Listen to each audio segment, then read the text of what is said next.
I do have one person who wants to come up. Y'all raise your hand if you do want to come up. But I don't know if you guys have heard. But the white supremacist Charlie Kirk has been fatally killed. Wounded by gunshot today.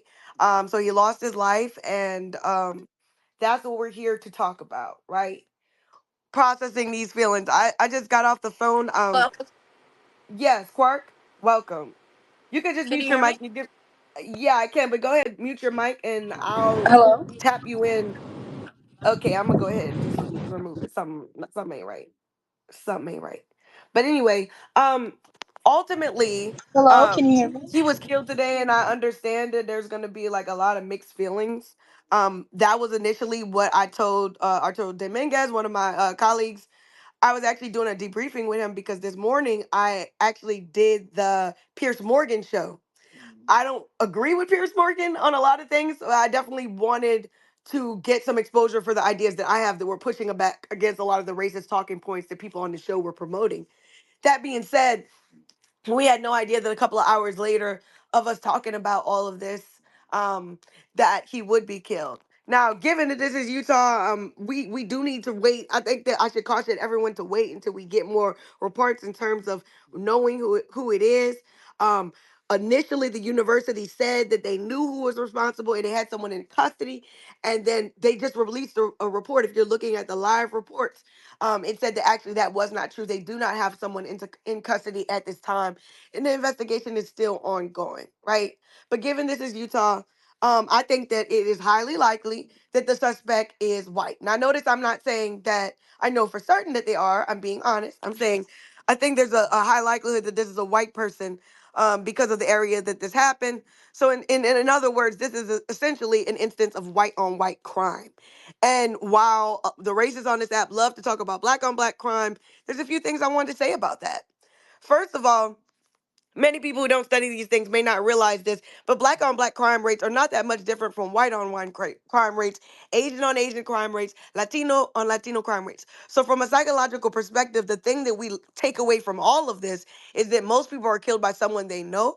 And because of how segregated our society is, that tends to be someone of the same race. However, white racist people, and ironically, like Charlie Kirk, would use this black on black crime talking point to misrepresent black people as inherently more violent than other groups of people. So that is why today I am calling it out, and I'm saying it's time for us to talk about white on white crime, about white people that are shooting up these schools, that are making children unsafe, that are making all of us unsafe.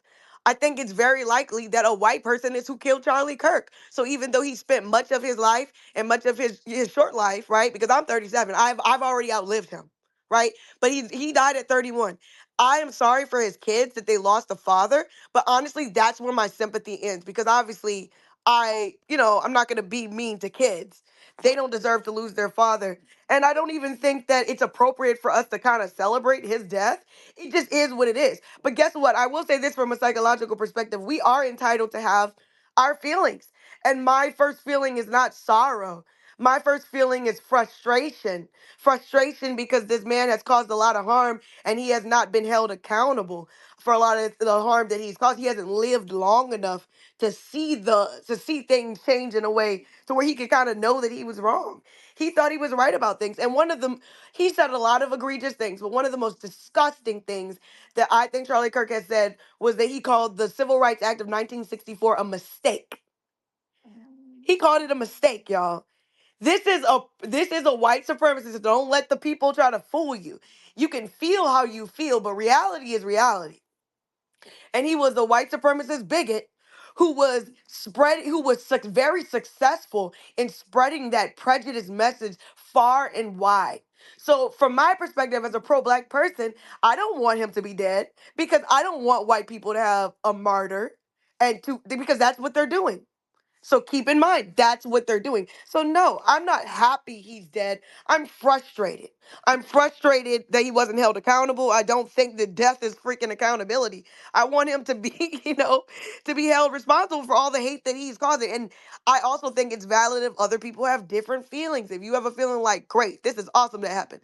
that's okay. It doesn't make you a bad person just for having feelings and being honest with how you feel. Um, and I would say that I wish white people would take away the right talking point. The right talking point that you should be taking away is that spreading hate is a dangerous business to put yourself in. It's a dangerous business. And it's the same thing as when someone allegedly tried to shoot at Trump, because I know a lot of us have our suspicions as terms of if that was just an entire hoax or not. But ultimately, it was the same rhetoric that we were seeing back then, which is you're promoting hatred and then someone's going to try to shoot you. This is America. And even though it's not right, Americans try to solve a lot of problems through gun violence. So you have to be conscious of that you can be shot if people don't care for what you have to say. It doesn't make it right. But I'll tell you like this, if you're trying to avoid a car accident, it doesn't matter if you're being right or if you're being safe. I think it matters being safe. And I don't think that if you spread hatred on a daily basis against all these different types of groups of people, not just black people, right? Black people, Latinos, LGBTQ, immigrants, everything. Then I think that you are kind of like bringing something on down on your head. Now, here's the irony. The irony is that even though this man spent most of his life and career being disrespectful and being racist towards black people and other marginalized groups, the person who killed him is likely white. So that's an important key factor, that you spent your life attacking black people and Latinos and all these other people as if we were the societal problem. And you're literally dead right now, likely because of a white person in Utah. So this whole time, people like me that are telling you guys that white supremacy is the problem, we are right. But I just feel like it's gonna get lost in the sauce because there's disingenuous people. And y'all, welcome those of you that are just joining in. I will say, full disclosure, this is a pro-black space. So if you're not pro-black, you just need to be a listener in this space, and you're welcome to listen. But if you say something that's not pro-black, if you say something that's against our people, you're going to get quickly shut down, and that's just I'm not fair. So this is not a place where your white supremacist opinions will be honored or respected as equal to ours, because they're not. So with that being said, I do have uh oh well, hold on. Oh, this is interesting. So I got a bunch of people requesting to speak. Um and I don't know many of them. So I'm going to judge off of you guys' bios. I mean, that's why you wrote bios, right? So we have Mike. I don't know you, Mike. You white, but you didn't run away when I said pro black, so maybe you. Quark, you had some audio issues. I'll give you another shot. Um, Yves D, I'm familiar with you, though I'm probably saying your name wrong, but I am familiar with your face. And there go Alexandria. Mike, go ahead, come on up, Mike. And yeah, so there we go. I'm just trying to. I'm my own moderator, y'all. So I don't have a co-host yet. So if some folks pop in, I'll make them a co-host. Some folks I know that will do good with that. But ultimately, guys, just keep in mind that this person is a human being and he died.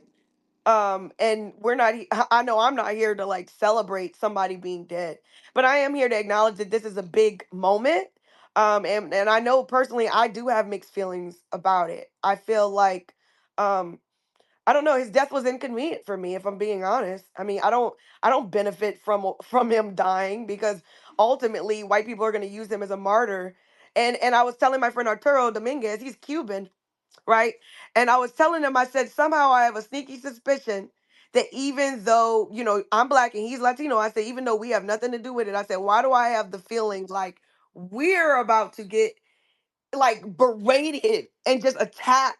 Like, y'all are gonna make this our problem. And I think y'all just don't understand how stressful that is. It's like, this is not our fucking problem. This is white people in Utah that shot this young man.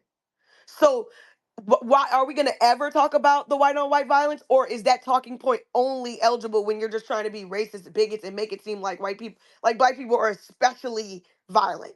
When we know that white people in this country are the ones that enslave people, who literally lynch people on trees, who literally disproportionately kill black people. And to this day, black people are literally three times as likely to be wrongfully um wrongfully, killed by police. So I just want people to keep in mind that all of this has happening amid the backdrop of a Donald Trump administration. Donald Trump has already spoken about his death. He's already made a statement, right? A little, how to boohoo, let the boohoo on the right begin.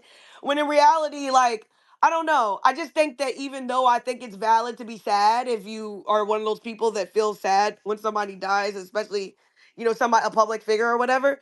But at the same time, I think we have to be really conscious of not, I guess, going overboard with that, because ultimately, this is a white person who was disrespecting George Floyd as he was literally being strangled, like being choked to death on the ground and suffocated to death on the ground. And this is somebody who had nasty things to say about George Floyd. This is somebody who doesn't want the Civil Rights Act to exist. The same Civil Rights Act that allowed, my parents to be able to go to college and to become homeowners and to actually pursue something better. They don't want that system to exist. So I just want people to keep in mind that he isn't, two things can be true at once. A death is a tragedy, and he was an awful motherfucker. And with that being said, that's my opening statement.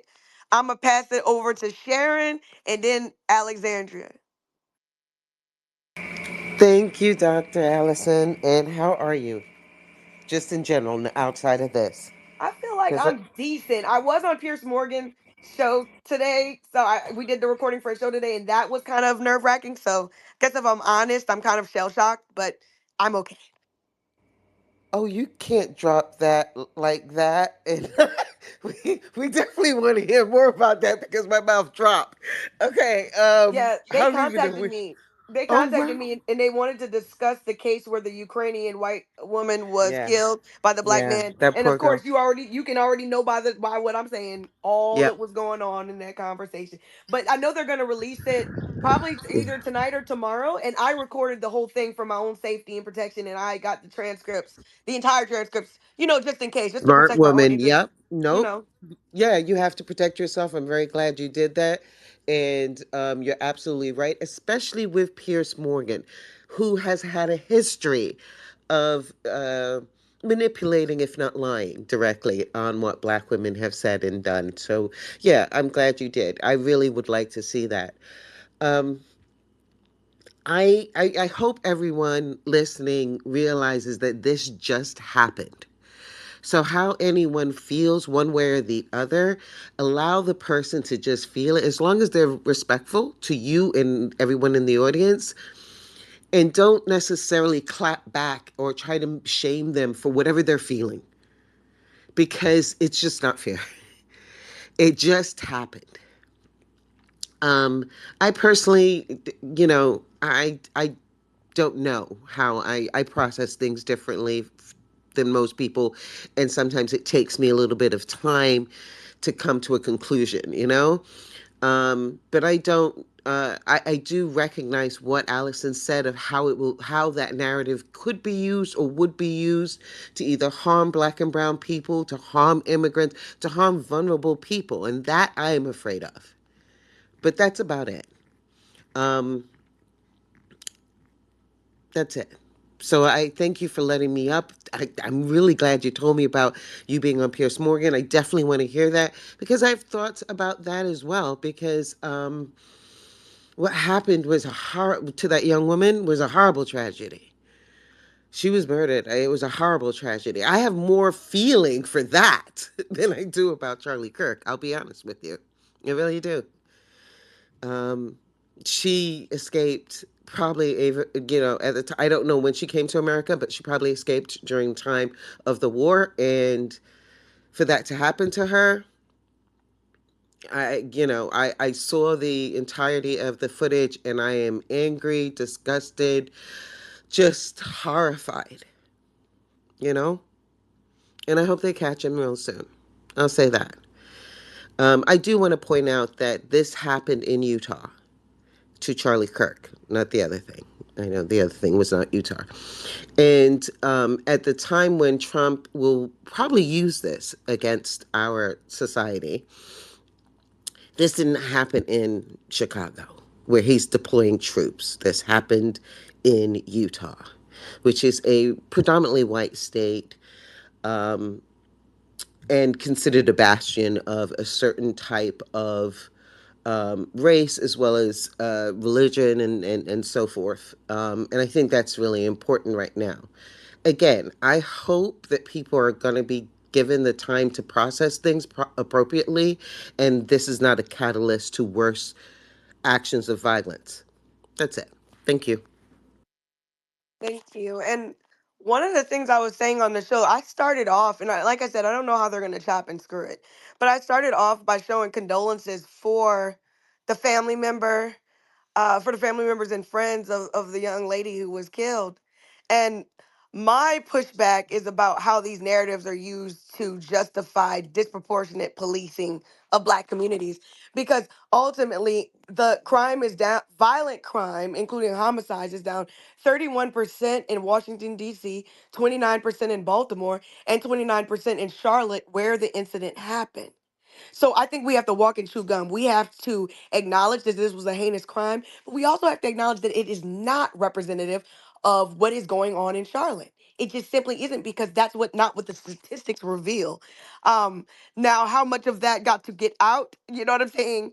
Given with him always, being so antagonistic, one of the things that Pierce Morgan really took issue with what I said is I called him far right, and he acted like he was a diva. He was like, so before you come on my show, you would think you would know who I am. And I said, I do know who you are. You're I'm like, you're Piers Morgan. And he said, you think I'm far right? And I said, well, yeah, from my perspective, you are. And he was like, give me one example. And I said, the way that you are framing this question is far right, because the way that they framed it wasn't like, y'all, this is a tragedy, let's talk about the tragedy. The way that they framed it was, why aren't you people, as in black journalists, because it was me and Mark Lamont on the show, he was like, why didn't y'all cover it in the same way that you covered George Floyd? He was using a false equivalence. And what I was saying is, the first time I heard about the tragedy, it was actually a white person who was trolling me on my account and was telling me, why aren't you covering this? That was literally the first time I ever even heard about the young lady being killed in that way. And I have not, you know what I mean, in any way attempted to justify what happened to her, and neither has anybody else that I know. Not I can't even say just the people that I respect, but no one I've known and no one I follow. I haven't seen any black person say that this was okay, that this happened to this white girl. But that's the attitude that they approached me, um, as if they assumed, because they take so little to understand our perspective. They seem to assume that I was gonna be trying to justify what he did. And what was very interesting that is that if you watch the whole show, it's a little over an hour. But sure, though, you'll probably see the sound bites. But essentially, one of the things that I was trying to point out to him is, I said, a black woman, and hear me out, y'all. Look it up, the story for yourself. A black woman last month in August, a white man slit her throat on a public bus in Tulsa, Oklahoma. If you didn't hear about that story, then that's because the media also didn't pay attention to that. So what Pierce Morgan is, he's lying and saying that, hey, you guys just don't care about what happened. And the truth is, we just don't hear about all these stories. A lot of things, because it wasn't until I was preparing for the show that I actually found out that a white man had slit a black woman's throat last month. And I called him out on the show 3 times about that. He said, a black woman got stabbed and y'all said nothing. So stop trying to make it seem like we just simply don't care about this white woman. And first of all, it's femicide. It's not just a person that got killed, it was a woman. And there is a culture of harming women and stuff like that. And but also, here's the last point I'll make about the Pierce Morgan thing, unless y'all ask me anything else, was that, so on one hand, he was saying that the man had schizophrenia, right? Now, I don't know. I'm very cautious as somebody with PhD in psych of throwing a diagnosis on someone. I would want to see for sure that a family member or someone, we need some type of confirmation that he would be that, right? But how are you on one hand going to say someone's schizophrenic, and on the other hand say that they were intentionally trying to harm someone? And it kind of lets you know that people don't understand these illnesses that they actually throw out, because schizophrenia often involves auditory or visual hallucinations. And one of the key markers of being schizophrenic is that they have trouble determining reality from what's false. So it's interesting, because how on one hand you admit, you yourself are saying that he has mental illness, but then when I brought it up, he said that I was trying to excuse it. So it was a very contentious discussion, but the producers did say they would like to have me back on. I may, as like almost like a debate exercise, agree to do that in the future, but it was not a pleasant experience. And as soon as I got off, that's when I went on the Substack and I was talking to my colleague Arturo Dominguez, and kind of like as a debriefing to say all the things that Piers Morgan wouldn't let me get out. And then right when we got off that phone, he called me and told me that that shooting that we were talking about, Charlie Kirk was shot. And then we were on the phone a couple of minutes, and then I told him, I said, "Well, I got news for you. He actually died." So then we discussed that a little bit, and then I was like, "I think I might want to start a Twitter space." So that's kind of how we've led to this. So I've had a very full day, obviously, but I just wanted to be able to talk to this about people, and you guys are free to feel how you feel about it. I've shared how I feel, but there's, you don't have to, like however you feel, whatever your raw feelings are is fine. But like I said, this is just a pro-black space, so I would appreciate it if that's respected. But other than how you feel about his death is entirely up to you. But I would say in terms of the Ukraine case, if we're gonna talk about the Ukraine case, then we must also talk. And luckily, y'all, thankfully, this black woman survived. But a white man, he slit her throat, and now he's facing attempted murder charges. So that being said, I got people up. Alexandria put her hand down, but she was next. So I'm going to go to her and then I'm going to go to the people with the hands up. Good evening, Dr. Allison. Not the space that I expected to see you in on a Wednesday, though I did catch what you said earlier in well, at least some of the show I saw earlier on Substack. The Piers Morgan thing is news to me. Wow.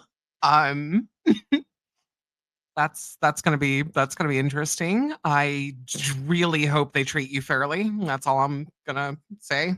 Because I know how that show is. I'm very familiar with it. on on today's topic, I thought we were a year or two out from this type of thing becoming, a thing.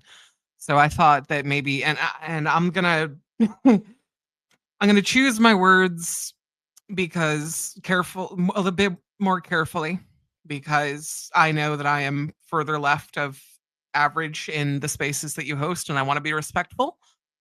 I'm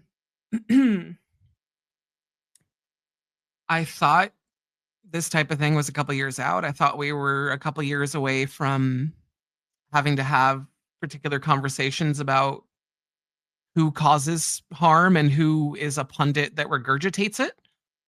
I thought we were going to have more time to see a little bit more active community organization and a little bit more. I like to say often that the left is in an infancy because we have no representation in government. And what I mean by that is the left, not Democrats. And we haven't for, as far as I know, an incredibly long time. So I'm kind of curious, I not to interrupt, but I'm kind of curious why Paxton and Oliver keep putting thumbs down. Let me tell you something. I respect Alexandria. I don't disagree with anything she's saying. She hasn't said anything wrong. So you really got to kind of sit back and wonder if this is the right room for you. And I'll let her continue. thank you, Dr. Allison. Um, I suppose I don't think, I mean, anybody with a quick look at my own Twitter page will be able to tell that I'll say that I'm certainly happy for the afternoon sunshine. Um, I don't think I'll be sad, but I guess I'll say that it's still early in the day in terms of specific events. And I have more concern now because of the left being in infancy and the lack of organization as a result of that infancy. I have concerns about retaliatory action.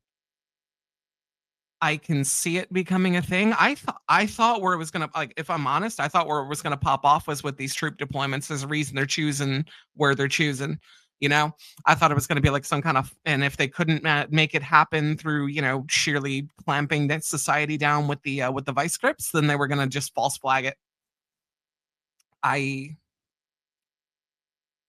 I'm concerned by the lack of organization in the communities, but the lack of solidarity in communities. I think this is a very vulnerable time, and I'm worried. That's what I'll put out there. I I guess what I'll say is it's a time, definitely, if you haven't already started, get to know your neighbors. That's like number one when times are hard. It's good to know your community. It's good to know your immediate neighbors. It's good to have conversations with them. It's really good to have start forming and building those bridges. I worry for y'all. I do. I worry for a lot of communities tonight. And I hope that in the face of this, we can promote some solidarity because it's gotta happen quick. And I think I'll end on that note with just an urge to action. Thank you. Thanks so much for sharing, Alexandria. And yeah, I definitely understand like that feeling. I think we don't have to. I mean, like, I'm not bawling crying, and that's just reflective of how I feel. It's not intentional. This is just how I feel because this is somebody that doesn't even want us to have civil rights. So I don't have to. I mean, and part of this is informed by like I have my own opinion. I'm not a Christian. I'm not, so I don't know what other people's faith and whatever is appropriate for them. But for me, I don't live by anything that kind of requires me to have empathy for people who hate me. Um, I don't live by that. Coach, I definitely could kind of understand, and I think what Alexandria said was completely respectful. Nothing wrong with what she said. So the people that are, you might as well just say whatever, let you know it happen. Stay mad, stay ashy. All right. Now, who else was there was this one person. Yeah, because it's like you got to be ashy. If you misbehaving like that, you probably are ashy. You definitely need to just take a nice warm bath, some bubbles and stuff, and get you some cocoa butter. I don't care if you white or whatever. Y'all need to stop buying them expensive lotions anyway, and just get you some Palmer's anyway. We try to tell y'all. We try to look out for you, but the winter is coming, and just because we can't see y'all being ashy doesn't mean y'all not ashy. I know y'all feel it when you're moving around in your pants, and you feel how constricted your skin feels. That means you need some damn cocoa butter, okay? So stop being ashy, stop hating on Alexandria, and everything's gonna be okay for you. All right. So with that being said, I had somebody else that was up here, but they was having problems and then they came back up and then they left. Mike, I mentioned you by name, so I'll out of respect for that, I'll go to you and then I'll go to AJ and then I'll bring in the new person. Mike, go ahead. Okay. Thank you, Dr. Allison. And I'm sorry you had to talk to Piers Morgan. That's unfortunate. But yeah, so I'm very pro black. Um I have a lot of empathy, although with in Charlie Kirk's case, my raw emotions are he got what he deserved in my opinion. Um and I'm not even I'm yeah, that's my honest opinion on that. So yeah, I don't know how much. I just really want to come on and say that, like, I have no empathy toward him whatsoever. So, Thank you for sharing your raw feelings. You know what I mean? Like it's not always easy to do that. yeah, And also it's good to meet another person that's pro black. So I made sure I followed you back and support you. And yeah, it's always nice to meet somebody who has like a shared ideology. And also, it's also good that you're showing that like we don't have to have the stereotypical thing where we just pretend that we're sad just because it's a person. yeah, Like that feelings yeah, are more complex than that. yeah, exactly. And like with his the dude was a neo-Nazi. So I have no empathy for Nazis. Like, what is that? What is how's that go? You have you can't have empathy for those, or what is that saying where it's like, yeah, no tolerance for intolerance. So I have no empathy. It was quite gory, the video, but I'm not too affected by that. So yeah, so I'll get off. I'll let other people speak. So thank you for letting me on. I Thank support you. every. And Mike, just so I, you know, normally on Wednesdays we actually do a writing hour, and on Sundays we actually have a pro black space where we do literature and poetry and read and stuff and discuss. So you're welcome to come okay. 12 p.m. Eastern Sunday, and Uh, 3:30 on Wednesday. okay, awesome. Thank you. And I understand your hesitancy of having me come on. So Yeah, because you're just like I've talked to Pierce Morgan today. It's like I've taken enough abuse. You know what I mean? It's like I came here to be yeah, amongst kind of like-minded individuals, and I was right. hesitant, but Yeah, I'm so glad that you were, what I'm saying, on our side, that yeah, you're yeah. pro-black. So thank you. All right. So Uh, yeah, thank you for letting me come on. I'll talk to you later. okay, bye.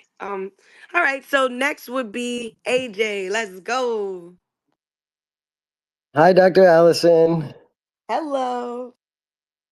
So it's not the writing space because you know I was there. You know I was there right on time, right? Arturo pulled me away.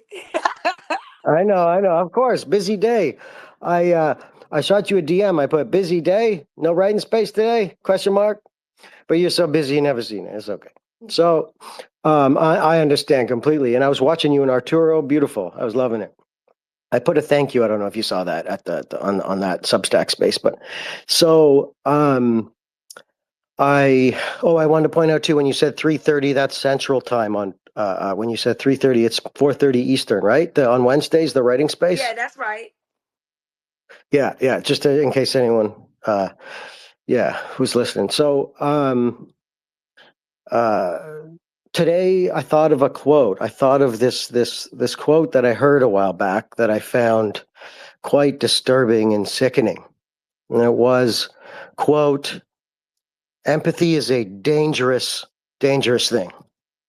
End quote. Charlie Kirk. So, yeah, I was thinking about that today,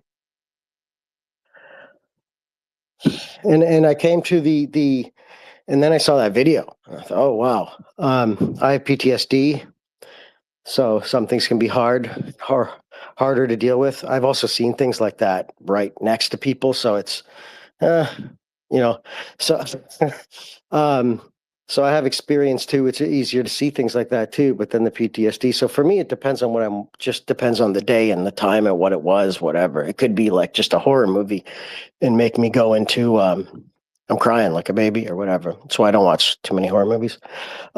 Shout out to Sinners this year. Beautiful, loved it.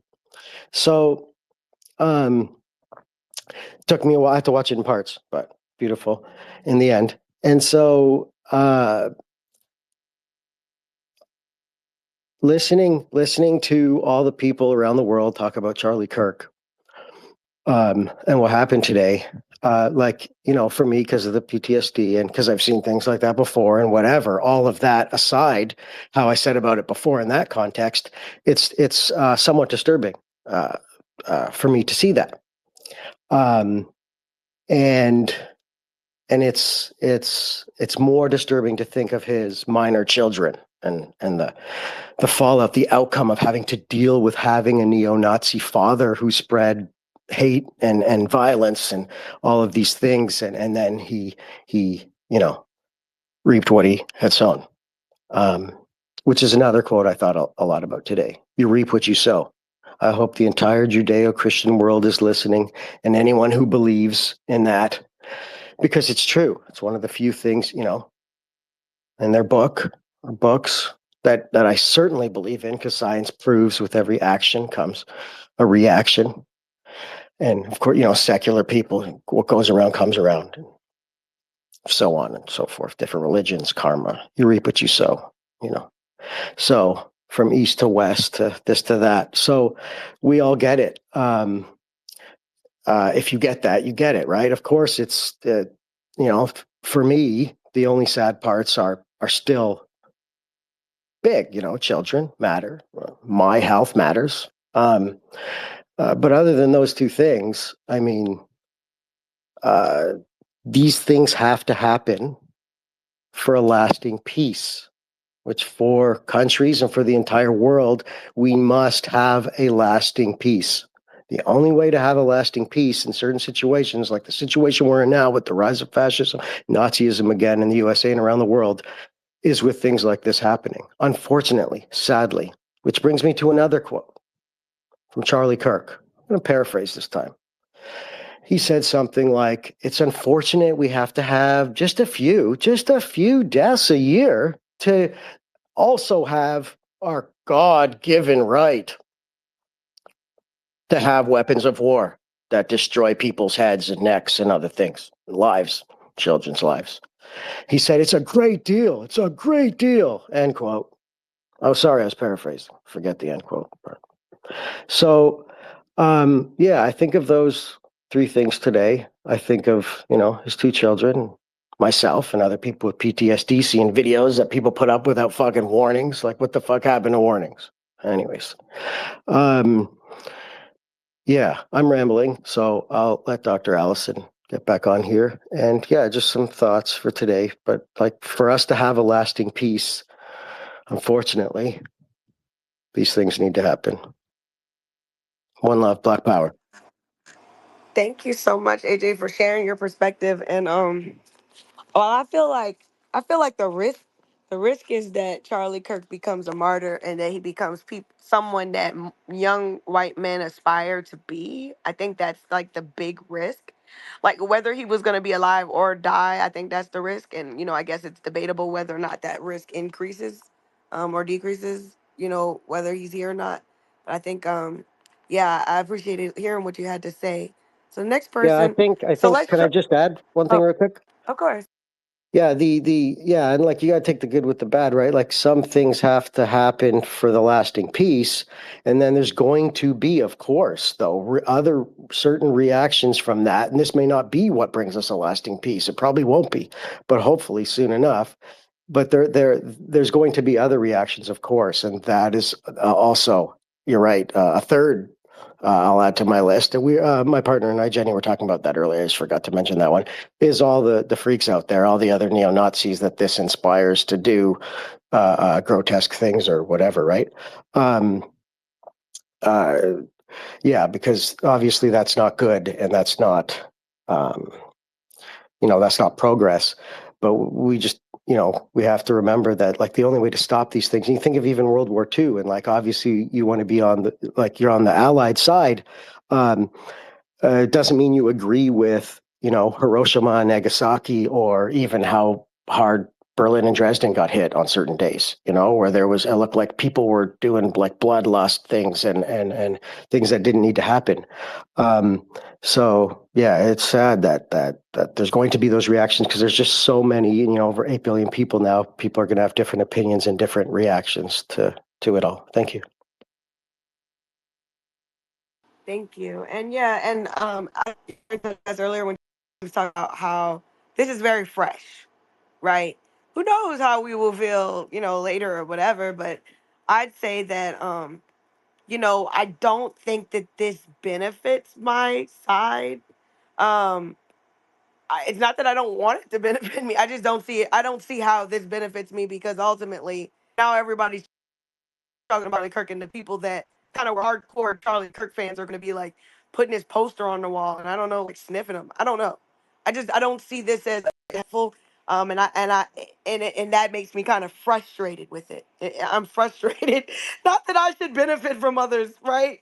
But ultimately, the whole situation just feels more like frustration is like the feeling that I feel, that's like bubbling up to the surface for me. Um, let me see who. So Quark earlier, Quark of Fate was up here, but the audio was kind of messing up. So did you want to go ahead and speak now?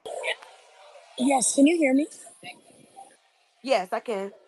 Oh, perfect. Okay. So I was having a lot of technical difficulties and then my phone died. I don't have a lot of time, so my comments will be brief for background because I know I actually had to blur my face because, or change my profile picture. It used to be my photo, but someone told me there are a lot of Nazis on this app, so I should not have my face up there unless I am willing to be a public figure. And I was like, I'm not willing to do that, so I changed it. But um, I have so many thoughts about this. For reference, I'm 24. I'm a black woman, and I 100% agree with you that there is going to be in some way or fashion a retaliation against black people. I don't even when the situation has nothing to do with us. They're like, "Oh, an excuse to harm black people." And I can 100% I would be willing to bet money that it was a white person that killed this man. Because when you think not only recently but historically, the people that go and actually shoot these political figures are white men. Like if we're real just for a quick second, that's kind of the MO. A lot of mass shootings, a lot of public shootings, not always, obviously, but especially major assassination attempts, it's definitely white people. And I also would not be surprised if it is someone that agreed with Charlie Kirk, that is also far right, right wing, a Nazi, a neo Nazi, because a Republican tried to kill Trump. And this is my personal opinion, right? It's when you reach a certain level of delusion in the world, you can become deluded even more to think that the people you once agreed with are actually somehow, working for the Jews or whatever goes through their minds, and that they have to, oh, they were lying to me the whole time, and they become even more deluded, which leads them to want to kill these people, or kill these right wing public figures. So, one, I would just keep your head on a swivel as any person of color, as a black woman, as any black man, because there will be, they just need an excuse because you're already seeing it.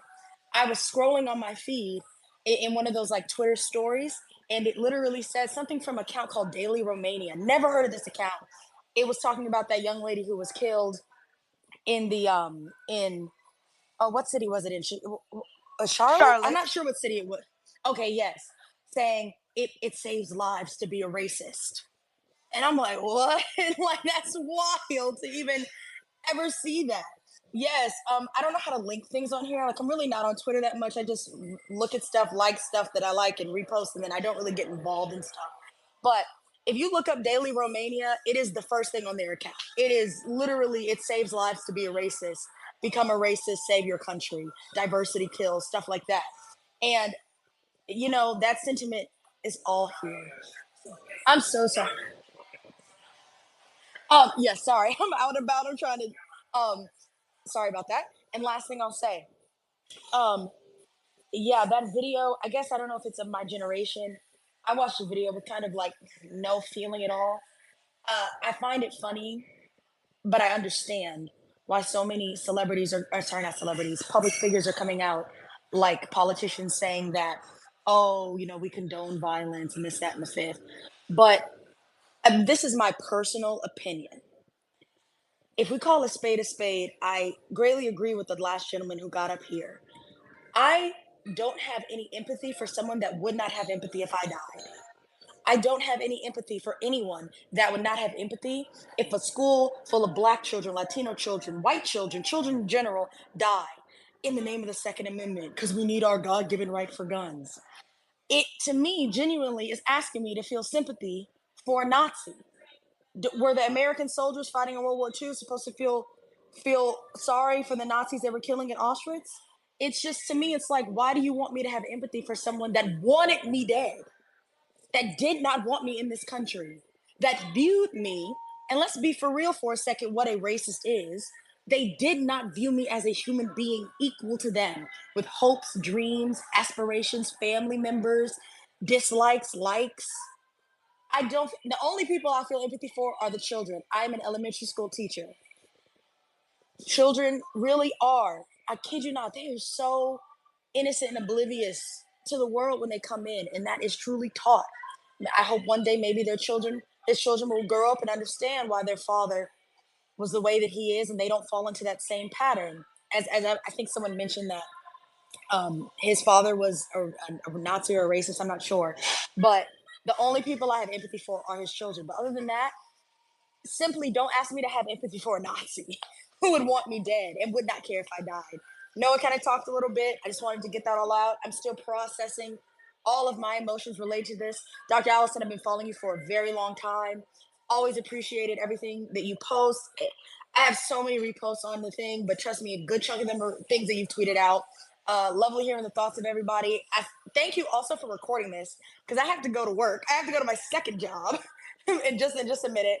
So I'm gonna come back and listen to this recording later. But I thank you for allowing me to speak, and I hope to be able to participate again in the future. Thank you so much. And you're always welcome to come back. And thank you for sharing your raw feelings. I know that it's not easy, given everything that's going on. And hopefully you have a good day at the second part of your day at work. Um, and of course, you're always welcome. Um, yeah, I definitely understand that feeling. Like, I definitely understand that feeling because that's where I'm at.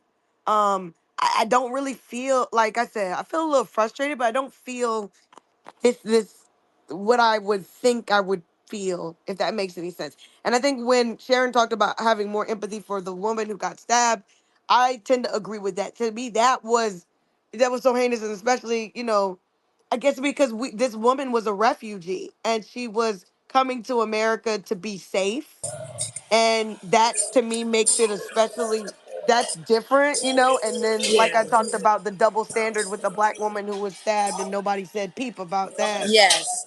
And I'm sorry, Dr. Allison, may I mention one more thing? Because Yeah. you bringing up her again reminded me. Let me step out into this area that's not as loud. The one thing I wanted to say about that is I read a post online on Reddit, but on a good part of Reddit, to where they were saying, why isn't this being more publicized? And initially, the person responding, he responded saying, I've worked in law enforcement for a very long time. If we just look at the situation at hand, a mentally disturbed individual harms somebody on the bus and takes their life. For the most part, this is what this man says. This was not my personal opinion, but I was just learning from this law enforcement person that posted on Reddit. He said, for the most part, this is not a unique story. This happens quite frequently throughout the country on a daily basis. He said the reason it's becoming this narrative is because they can use it to justify right wing or racist beliefs. That's why they're turning it into a big story, and then they're saying, oh, Wikipedia is trying to hide it. No, simply it was because it didn't raise to the level of notoriety that it would qualify for a Wikipedia article. Like the story that you brought up of the woman in Omaha, if I heard correctly, or this black woman, or Tulsa. Yeah, Tulsa, Tulsa, Oklahoma. Tulsa, Oklahoma. And there was a recent story of a disturbed individual who killed a doctor, she was a white woman, who was at a picnic with her family. He walked up and stabbed her several times because he was having a schizophrenic episode and didn't know. And well, he was having a schizophrenic episode and didn't realize that was a human, but thought that was some sort of creature in his hallucinations. So it's becoming the narrative because come on, y'all, it's a black man killing a white woman, a petite white woman on the bus. So it's becoming that narrative that they can perfectly use, and now that has swung into that right wing narrative, I think it's even mentioned on the Wikipedia page that they now have up there, saying that it is being utilized by right wing people to fuel the narrative of this rising crime and this, oh, the and last thing, I'll bring it back because you reminded me, Dr. Allison, is that I don't know if y'all can hear me still. The audio Can went you? out. The audio went out Yes. right Can you quick. hear me again? Yeah, I can. Okay. Someone called me. Let me finish because I do need to call my mother. I do need to call her back. That the Daily Romania post did say when it's like become a racist saves lives diversity. It was an edited clip of that man sitting behind her about to stab her in the neck, and then an edited clip of a white man reading a newspaper sitting behind her. Just they said diversity kills, racism saves lives, and it said stop advocating for diversity, and they're using that for that narrative. I mean, anyone with two brain cells knows that, and everyone that says that isn't the case are being just dishonest. And we all know that's why. To wrap it up, and I'm gonna be truly done. I don't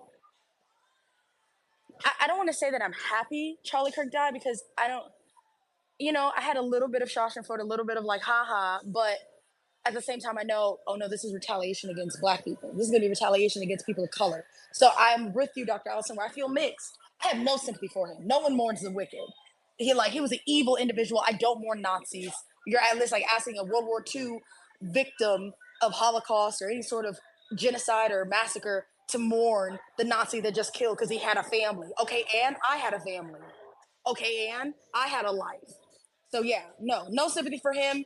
Honestly, karma came back for around for him. What goes around comes around. I'm just concerned what this will mean for the innocent people in our communities. Yeah. Okay. And now I truly am done. Again, thank you all so much for listening, and thank you, Dr. Allison, for letting me talk so long. I did. You're welcome. And one of the things that's interesting is that George Floyd, so Charlie Kirk didn't have any sympathy for George Floyd. He called him a scumbag. Even, and he didn't care that George Floyd had a daughter. He didn't care that George Floyd was a father. I'd say that. And I think that there is this like peer pressure out there to, for us, it's like this double standard where we have to show empathy for them, but they're not obligated to show empathy for people that look like us. And I think that makes me feel very uneasy about it, because it's like, well, no, now you're turning empathy into something disgusting.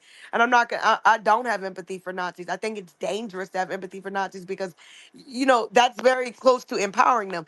Now, I don't go around slapping Nazis, though I do have a couple of friends who I know who have gotten in trouble for punching Nazis and stuff like that. So I know people that have hurt Nazis, but I don't hurt Nazis. I simply just live my life. But I simply would not mourn a Nazi. You won't catch me putting on black and crying at their funeral. And I don't feel the need to I don't feel the need to prove my humanity by constantly saying I'm different from them. Look at me, mourn for this person. And I think we all know that there's another public figure, that if he died, I think that some of the similar conversations would be happening. Perhaps that this is a preview of further in-depth conversations that need to occur. With that being said, I would say, of the situation, um, Quark, when you do look, if you look at the Pierce Morgan discussion we had today, he actually was leaning into this trope that we weren't paying attention simply because the victim was white. It's just the disingenuous nature of the conversation. That being said, I think Najee was the one who had his hand up the longest and that's been up here, and then I think it's Cherie, if I'm not mistaken. So not Najee, and please correct me, because I don't know if that's how to pronounce your name at all. No, you knocked it right out the park. It's spelled like the Awesome, jazz player. Yeah, perfect. yeah. Hey, good evening. I'll be brief because I when I got news of this earlier, it's a colorful amount of emotions, thoughts, and whatnot. But I'll say this because AJ really took like half of the words out of my mouth earlier. So shout out to AJ. I would say this: emotion is a currency. The American culture is a culture of gaslighting and egotistical narcissism, right? We, no matter what anyone says, no matter how long we, deny that fact, it was founded on, thievery. We have it just displayed in our media. We glorify it, action films. We go out and spend a lot of money to go and watch dumb shit, right? That's it. It's embedded in the culture. We can watch someone with mental health murder, but conservatives don't want a mental health test requirement for gun rights, or they did not. And I'll be very specific: Republicans, not conservatives. So now that there are some, prominent Republicans that do agree that mental health is a thing, they want to redefine what is considered, quote, mental health, right?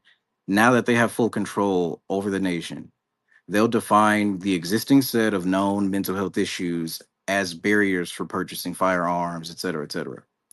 However, they will include a bunch of shit that they want to redefine and consider, including those in the LGBTQ, et cetera, et cetera, et cetera. Right? I just it's common sense, right? We see it coming. The writing's on the wall.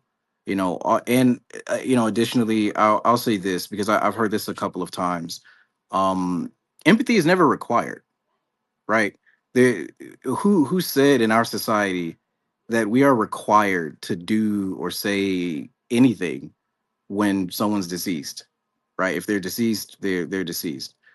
There's no obligatory ritual or thing that you need to say to prove whether you give a damn or whether you don't give a damn, right? It's 8 billion people on the planet. Israel's been carpet bombing 60,000 children, and here we are, watching Netflix and going to McDonald's and shit like that. Like the planet truly just doesn't give a fuck. So we all have a 100% duty and obligation, though, every single one of us, to spread the truth. Like we're seeing the image of a skinny white girl getting murdered by a black man. However, I've seen that image shared, what, 10,000 times, 50,000 times, but there's no one sharing the image of the other side of that bus, where there are two Caucasian gentlemen standing there, seemingly doing absolutely nothing like everybody else, right? And the action of the murder happened so rapidly that there were folk that were on that bus that had no clue what the fuck just happened. If anyone's been locked up or grew up in a certain neighborhood, you know that you can get shanked in 2 or 3 seconds, and no one knows other than you and the fucking person that got shanked. And sometimes even the person that got shanked don't even fucking know that they got shanked because it happened so fast.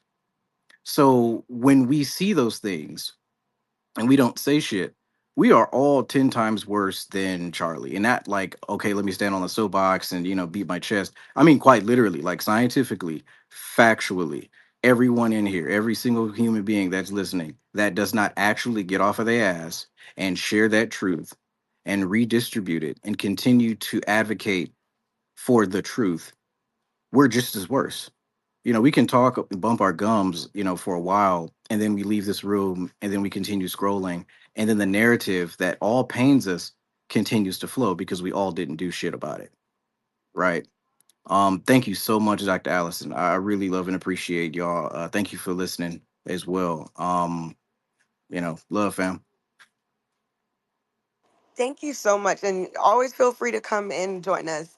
I think one thing I wanted to say earlier that I forgot to was there's an irony at here that we didn't talk about yet in this room, and that's the even though we are kind of switching back between these two cases because I guess they're both very prominent, you know what I mean, in our discussions, but I think that it's interesting because even though a black man allegedly killed her, right?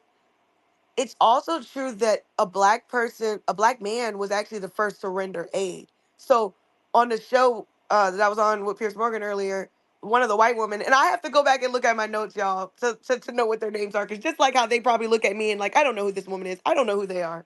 I don't know. It was a white man, a white woman, um, Mark Lamont, so I know him, and I know Pierce Morgan. But the white woman, she was talking about how everyone was just standing by and just watching it and didn't care. Well, here's some things to consider. He slit her throat, so there was no scream. There was no struggle. There was no confrontation. So there was no reason for people to look in that direction, if that makes any sense. And there was no sound, there was no initial sound. So there was a lag, like Nige talked about, there was a lag between people knowing that it happened and then knowing what happened. You get what I'm saying? Like, this is the real world. They're not watching it like we're watching it online in a clean cut, simple video. They're living their life and they're on the bus and they're not even. Most people are not even really looking at one another. They're looking at their phone or a newspaper or ahead of them or whatever the case may be. But I think it's interesting that as much as they want to make this a race thing, a black man, if that is true that the black man killed her, it killed her. If everything is verified and everything that we've seen on the video is accurate and it is a real video and everything like that, and this man killed this black woman, killed this white woman, then it's also true that a black man was the first to render aid. And I wish that that was also part of the story, because it kind of shows that but I guess they can't tell that part of the story because it messes up their lie that black men are just dangerous boogeymen that are, and we have to be careful about this. And I talked about this earlier with Arturo.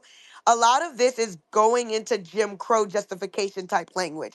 When we start to try to portray black men as a threat to white women, it kind of feeds into these long tropes. Now, in this case, it's true that a black man hurt a white woman, right?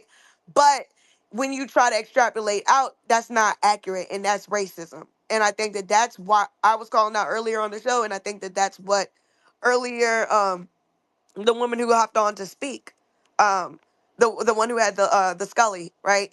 She hopped on and said something very similar to that effect. So let me see who's next.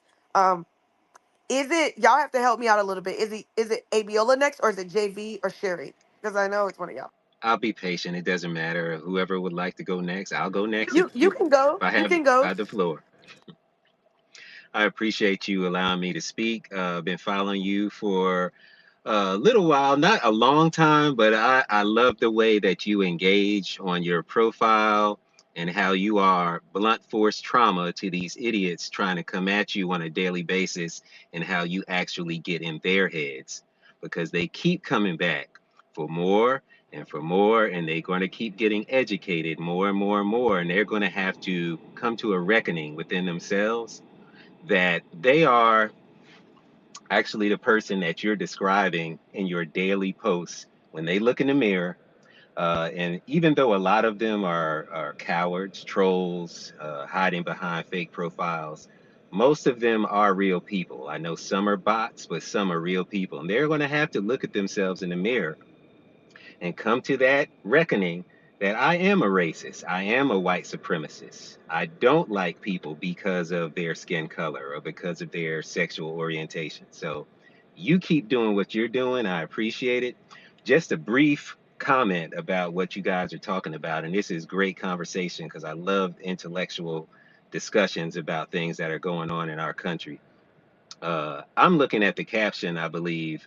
Actually, it's a post on this conversation that says Trump says he's ordering all U.S. flags lowered to half mast in honor of Charlie Kirk. Has that been verified or what? I can further verify it, but one thing I will say is that this was posted by Philip Lewis, and he's one of the most trusted Black journalists on this site. He primarily works for the Huffington Post. And he tends to be very careful about the statements he makes, and if he does make any mistakes, he's very good at correcting them. So I would say that obviously all of us have to look it up for ourselves to ensure that that's accurate information. However, Philip Lewis is a very reliable source. Understood. And by no means was I calling it into question. I was just curious to know if that was verified or not, because I find it interesting that after President Carter passed away, uh, Trump did not allow the flags to stay at half mast for the specific time that they were supposed to, because his inauguration happened to lapse during that time, and he wanted the flags raised because of him. I just find that interesting, but we all know who he is.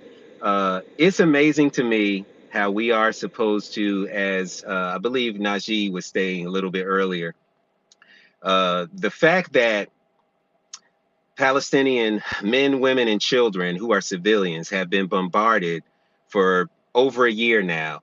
And we see the genocide with our own two eyes, but we're being told by our government, our officials, and those who just basically are beholden by Israel that this isn't happening, that we aren't supposed to believe our eyes.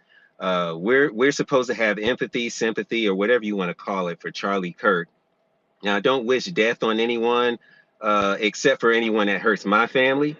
They will receive what is due to them if anyone dare touches anyone in my family. I don't go around, hoping that people die. It'll happen when it's supposed to happen. But his inflammatory speech and his rhetoric and everything that he has done over the course of his life, which is now over, I would almost say that brought about the consequences of his actions. Someone, for lack of a better term, got fed up and decided to take things in their own hands. Now, do I agree with that? No, I don't. I don't agree with offensive violence. I agree with defensive violence. As I stated, you touch my family, you touch me. There's no there's no hesitation in that regard. Offensive violence, I can't say I agree with that, but he suffered the consequences of his actions to a degree. So that's kind of all I have to say about that. Once again, I appreciate the platform. I appreciate what you do, Dr. Allison. Keep it up, and I'll be having your back daily on your posts. Trust and believe. Thank you so much for speaking, and thank you so much for your support. I appreciate you. I do have a lot of hands up, so I'm not gonna do my little long commentary in the beginning, and I'm going to skip to the next person so we could get to some more reactions. Let's see, JV, you haven't got a chance to speak yet, and then we'll go to Cherie.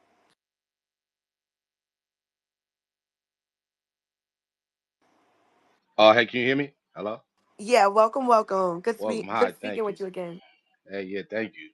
Yeah, with the Charlie Kirk guy, I want to start by saying violence, because people are often saying that this free speech, we have the right to free speech, and this is going to cause an issue. But my thoughts is violence is not just something that you do physically.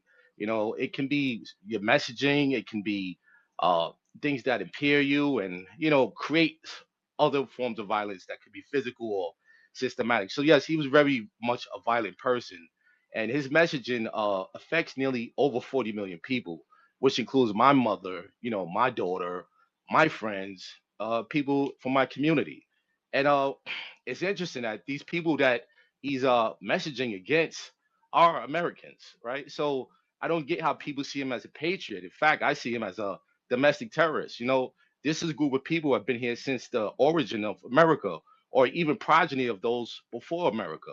So for him to be on stages and touring and putting out this violent messaging, and we have to have sympathy. I mean, I don't see any of a scenario where that would even be a question. If you go to war, you have an expectation to be met with, some type of equal amount of force. So yeah, I don't see any space for having sympathy, empathy. I mean, he put that out there, and this is, I mean, I know people that I love feel a lot less anxiety with him not here. So I don't see the humanizing of this moment. I just see it as more of the same. So thank you.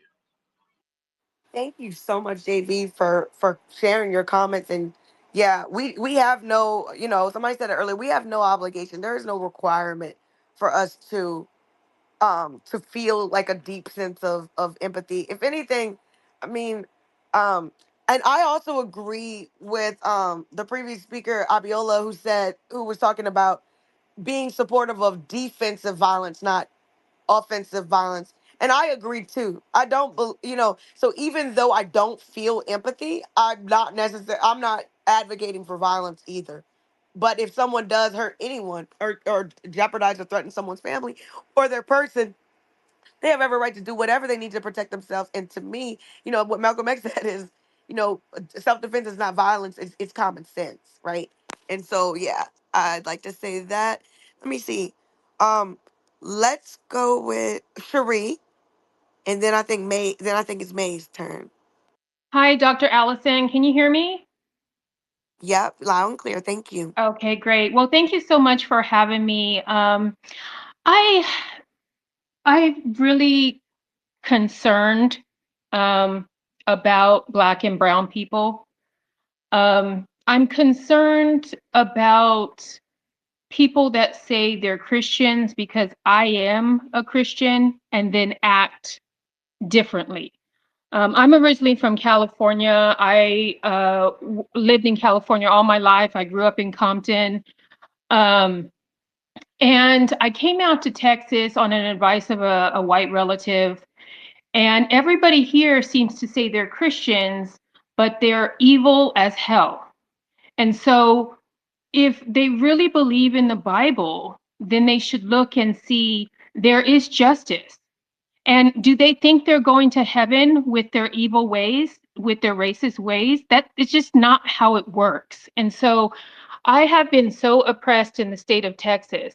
My family has passed away. I'm just doing everything I can to survive. And so um, I can't even go out just as a beautiful Black woman without being hated on by white people, without being hated on by white women. They took away my mode of, my means of living. They make it so that I can't even go to school in these rural towns. And I am just trying to survive. So I actually didn't know Charlie Kirk. I didn't know him at all. A lady from my church, a white lady from my church, said she was sad or whatever. I had no idea who he was.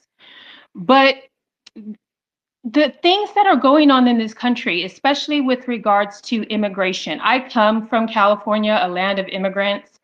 Do these people not think that there's going to be some retaliation for people ripping apart families? Now, in the Bible, it says you welcome the foreigner. You welcome the foreigner. You are nice to people. You love people as Jesus loved. Do not these people think that there's godly justice? I've talked about it to Republicans here. I'm not afraid to talk to MAGA.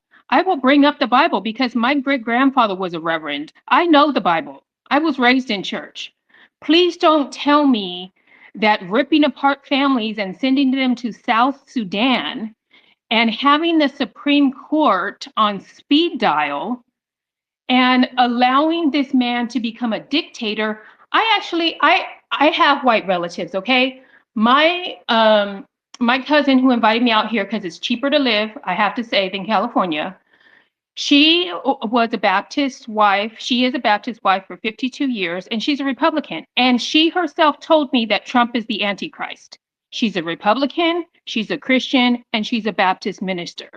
So I don't know where all these people say they're Christians because I know true Christianity. My great grandfather was a reverend. He was raised racist in Wolf Creek, Kentucky, which is in Appalachia, was in the Merchant Marines, got stationed in LA, met my great grandmother, who's also white. They moved to Compton in 1960, and he had a black neighbor named Bernie. He struck up a conversation and found out that black people aren't that bad. Then he became the a pastor to a church with a largely majority Black and Hispanic congregation. That's a Christian. Don't tell me that putting posters up on a press conference with a Black man killing a white woman and putting through that propaganda is Christianity. I'm so tired of hearing about Christianity from MAGA. I'm done with it, and I'm so frustrated about it. This whole thing today, it's like when they do all of these things to this country and militarize the streets of California and all these cities, do they not think that there's going to be retaliation? There's consequences for every action. And so Christianity is something that they know nothing about. And that's all I have to say. Thank you very much for having me on. Thank you. And I appreciate the not in my name perspective. Because while I'm not a Christian, I'm all for Christians setting a standard about what it should be about and asserting that. In fact, I joke with my friends who are Christian. I say, be careful now, y'all trying to develop too much wealth. Remember what Jesus said about it's easier to get what does he said, a camel through the needle of an eye than it is for a rich man to enter heaven. So it's kind of letting you know that if you're a capitalist and you just support like wealth acquisition, well, you can call yourself whatever you want, but your ideology is very inconsistent with what the story of Jesus is about and what his character, whether you believe in him or not, as a story, it's just very wildly inconsistent, right? Jesus believed in feeding the poor, and feeding people without money, not asking for money, and not asking for anything in return. And they were talking about who you should invite to parties, and they said you should invite the people that are poor and cannot afford to return the favor. So Christianity, I guess, if you took the positive out of it, which I guess if you're a Christian, that's what you would want to do, is like supposed to be about generosity and spirit and all these things. But white Christian nationalism doesn't operate like that in this country. And in fact, white Christians and Protestants and they were instrumental in starting a lot of racist organizations in this country. So and also in using the Bible to justify chattel slavery. So it's such a diverse history.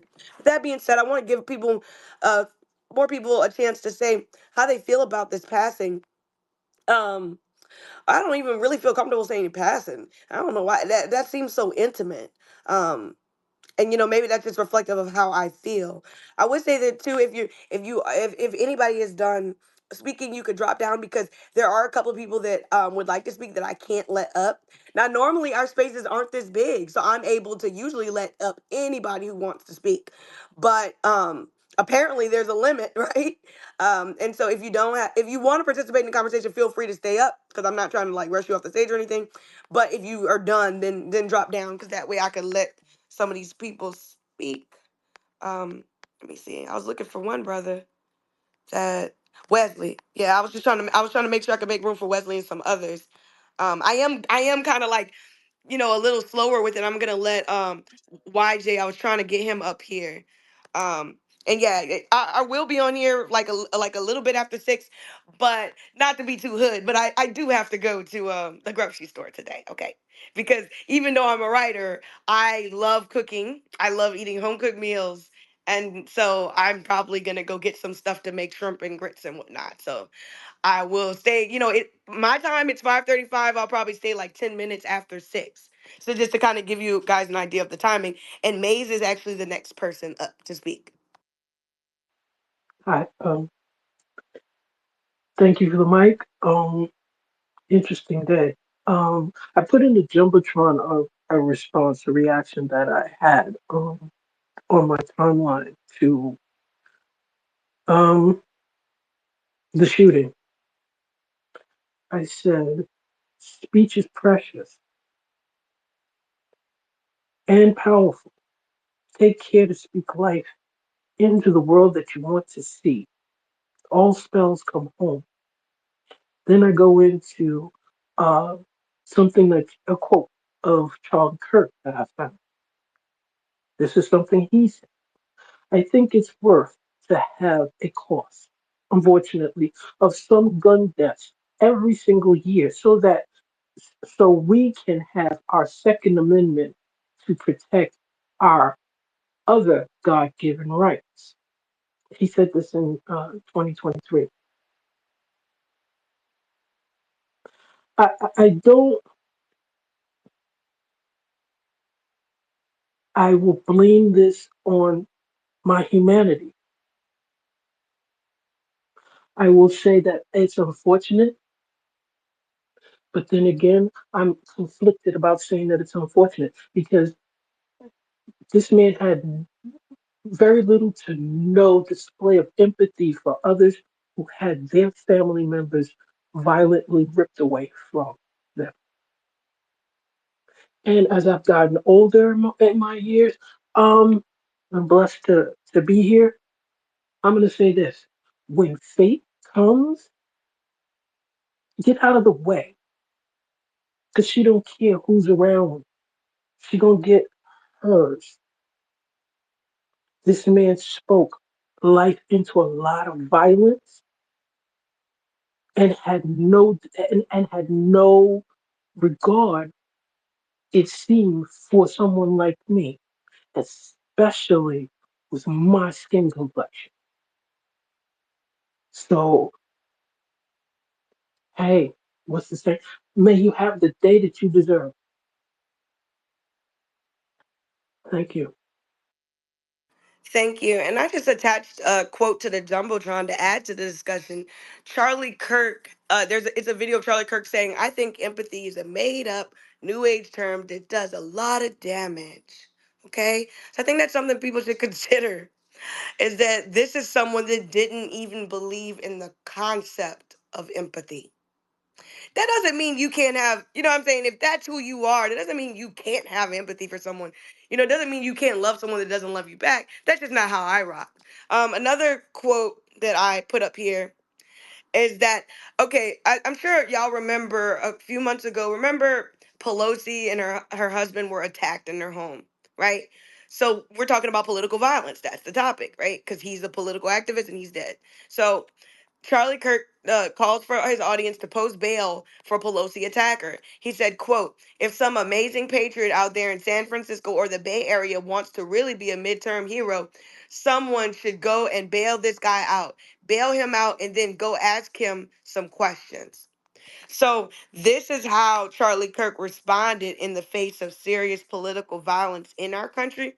And if anything, his death is ironic in that capacity because he himself has made the statements that he has made has been more insensitive than anybody who's spoken today about his death. And I think that kind of speaks to our generosity of spirit because even though we're keeping it real, about how we feel, the fact that, you know, that political violence happened and he was advocating for people to go get that person out of jail. Now, do you see anybody on the left right now saying that trying to raise bail money for the person who did this to Charlie Kirk? No, we acknowledge that even if we don't care for him, that there will be consequences or that there, as long as they catch him or her, because we don't know who did this, that they would, they'll have consequences for what they did. And we're not saying, hey, you shouldn't have any consequences for killing Charlie Kirk, but notice how he didn't even so the level we're on, he was never even on that level. And I think that's sad. And also I know people are sad for his kids, but I have a theory about parenthood that's a little different, and it goes a little something like this. If a parent is a good person, I want them to be in the life of their child. And if that parent is not a good person, then no, they don't need to be in the life of the child. Because ultimately, when we care about the child's experience, we don't want parents around just for parents' sake. I know, in my community, I know people who are mothers who don't have custody of their kids. I know, you get what I'm saying? Like, I know people on, both sides that maybe they wouldn't be best to be around their kids. And if this man was going to raise these children to be white supremacists, then as much as y'all want to cry for the kids, which is completely understandable, but I just want people to keep in mind that he wasn't raising them properly because he himself had a twisted mind and he was going to poison their mind. And now, not that I'm saying his death is good, right? But this is the reality. He no longer is here. So now that he's gone, maybe these kids have an opportunity to have some other influences and maybe turn out possibly better than they would having had a father. So, like I said, I'm just offering a slightly different perspective that, yeah, it's nice. It sounds romantic to say, oh, we just want the father or we want the mother and father to be in their lives. But if those people are bad people, mothers and fathers are human beings, and some of them hurt people, and some of them are not good people. And I don't know, like I don't know his baby mom or his wife or whatever the situation was, the quality of her character, but I can say that I don't think Charlie Kirk was going to be a good father because I don't think racists are good to their kids because as we talked about, somebody mentioned here earlier, racism is conditioned. Kids are not born racist. Within a few years of being alive, they start to pick up on social cues and eventually, a lot of them develop racist attitudes, that sort of thing. But nobody's born racist. So if we acknowledge that it's something that's taught, then that means it does matter if someone's being taught by a racist parent, right? And so, yeah, I just wanted to be clear that uh, as the days go on, right? Because this is a fresh story. People are going to be talking about this all night, long when we're sleeping and resting, right? But keep in mind that this is someone that did not believe in empathy. All right, and I'll just leave it there. I'm gonna go to the two people that didn't speak first, and then I'm gonna circle back to Alexandria and AJ. If I didn't know if AJ was up, but uh, Oh wait, Sybil. I can just say Sybil, right? Yes. Or is that am I saying it wrong? Hi, Dr. Allison. I'm Sybil. Yes. I've spoken before on your show. I'm glad to be here again. Good afternoon to you. Good evening, rather. This evening in my neck of the woods on Eastern time. Anyway, I only want to say this. I wanted you to know that there is an account on X with 10.7 million followers that posted two words, civil war. And the other thing I want to say is that the world is a better place with Charlie Kirk being dead. He was going to instill hate into his children. He leads millions of young people and he leads them in the wrong way. So we're better off. That's all. Thank you. Thank you so much. And I definitely agree with that assessment. It definitely feels like the world is, not worse off now that he's gone. We're not worse off. And, hopefully those kids got, I mean, I know stepdad discourse is hot, is a whole hot topic here. But I hope that these kids get a stepdad that reflects a much different view than Charlie Kirk. And maybe that's hopefully optimistic because white women are going to choose to love who they love. I like to say that a lot of times I think women are gatekeepers for future generations and often don't see themselves that way. But if we want less of these white men, white people kind of growing up and shooting up schools and being hateful, then that means that these white women are going to have to leave these white men that act like that on red. But that's putting a lot, right? That's putting a lot of pressure on them in the sense of we know that they've had trouble before. I invited Arturo Dominguez up here. He is the editor in chief of and the Antagonist magazine and has done work with Latino rebels. And I've worked with him for like 5 years. And so yeah, so that's why I invited him up to co-host. Not that you guys have been misbehaving, because I think you guys have been great, but it's still nice to have a co-host when possible, right? All right. Now, I do want to address let's go to Alexandria and then we'll jump back in and get Arturo in here. Hi, Dr. Allison. Can you hear me okay? Yeah. Cool. I had to switch. I'm starting dinner now. I'm like you, I also love to cook. Arturo, Bienvenidos, hermano. I'm I'm making rice and beans right now, actually, refried beans. But anyway, I'm gonna get to my point, and then I'm gonna drop down immediately so that I can make room for others who want to speak. Uh, I was so organized right before I got called on, and now it's just out the window. So I'm gonna go from memory. Cherie, I think it was. Loved hearing you speak as a fellow Catholic. Um, I'd say that more. It's not enough to just. It's not enough to just hear the sermon. You got to live the life. You know what I mean? And I think a lot more people need to do that. Um, and yeah, I'm not shedding. I'm not shedding a tear tonight. I might even have a beer, but that's a whole that's a whole nother thing. And to be fair, like I know you, Dr. Allison, or at least I've gotten to know you, and I'm very appreciative of what you bring to the table. I just before this, my raw thoughts went to another group of centrist liberals. I don't know if you guys are familiar with organizer memes or his crowd, but yeah, so they didn't like what I had to say in my raw thoughts, and that's okay. But um, I know among friends here, I am very sensitive about people's sensibilities about stuff like this, and I like to keep that in mind. I'm going to reiterate what I said earlier because there's a lot of new people in the room. Meet your neighbors, get to know your neighbors. That should have been yesterday, but if you haven't yet, make it a priority now. Get to know the people in your community today. I'm very concerned about potential retaliatory bad actors going out and instigating some shit that ought not to be instigated. Start building coalitions in your community. I'm not talking like neighborhood watches. I'm talking like you know somebody, you know somebody, you know somebody. That can be good for so many things, especially like, kind of community watching a little bit and just having people's phone numbers. The last thing I would ever advise anybody to do, including in my own community, is call the police because police represent escalation. To me, I think it's always better to have a conversation. And I think I'm just going to end it on that. I could go into some of the work I did in Mexico that I probably can't talk about. I can go into work I did in California, which I can talk about because the statute of limitations is 7 years, right? With Greenpeace, but I'm gonna choose just to end with a call to solidarity and a call to action and organization. I thought there was going to be a lot more time in between things like this and now, and the time's now to get organized. Anyway, thanks. I'm going to go ahead and drop down now. Thank you so much. And I definitely agree. It is the time to get organized. There's a lot going on.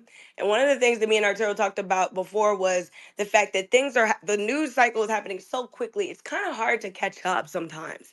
It feels like so many big stories are happening all the time. So with that being said, I'll go ahead and let Arturo speak, and then we'll go ahead back to the speakers.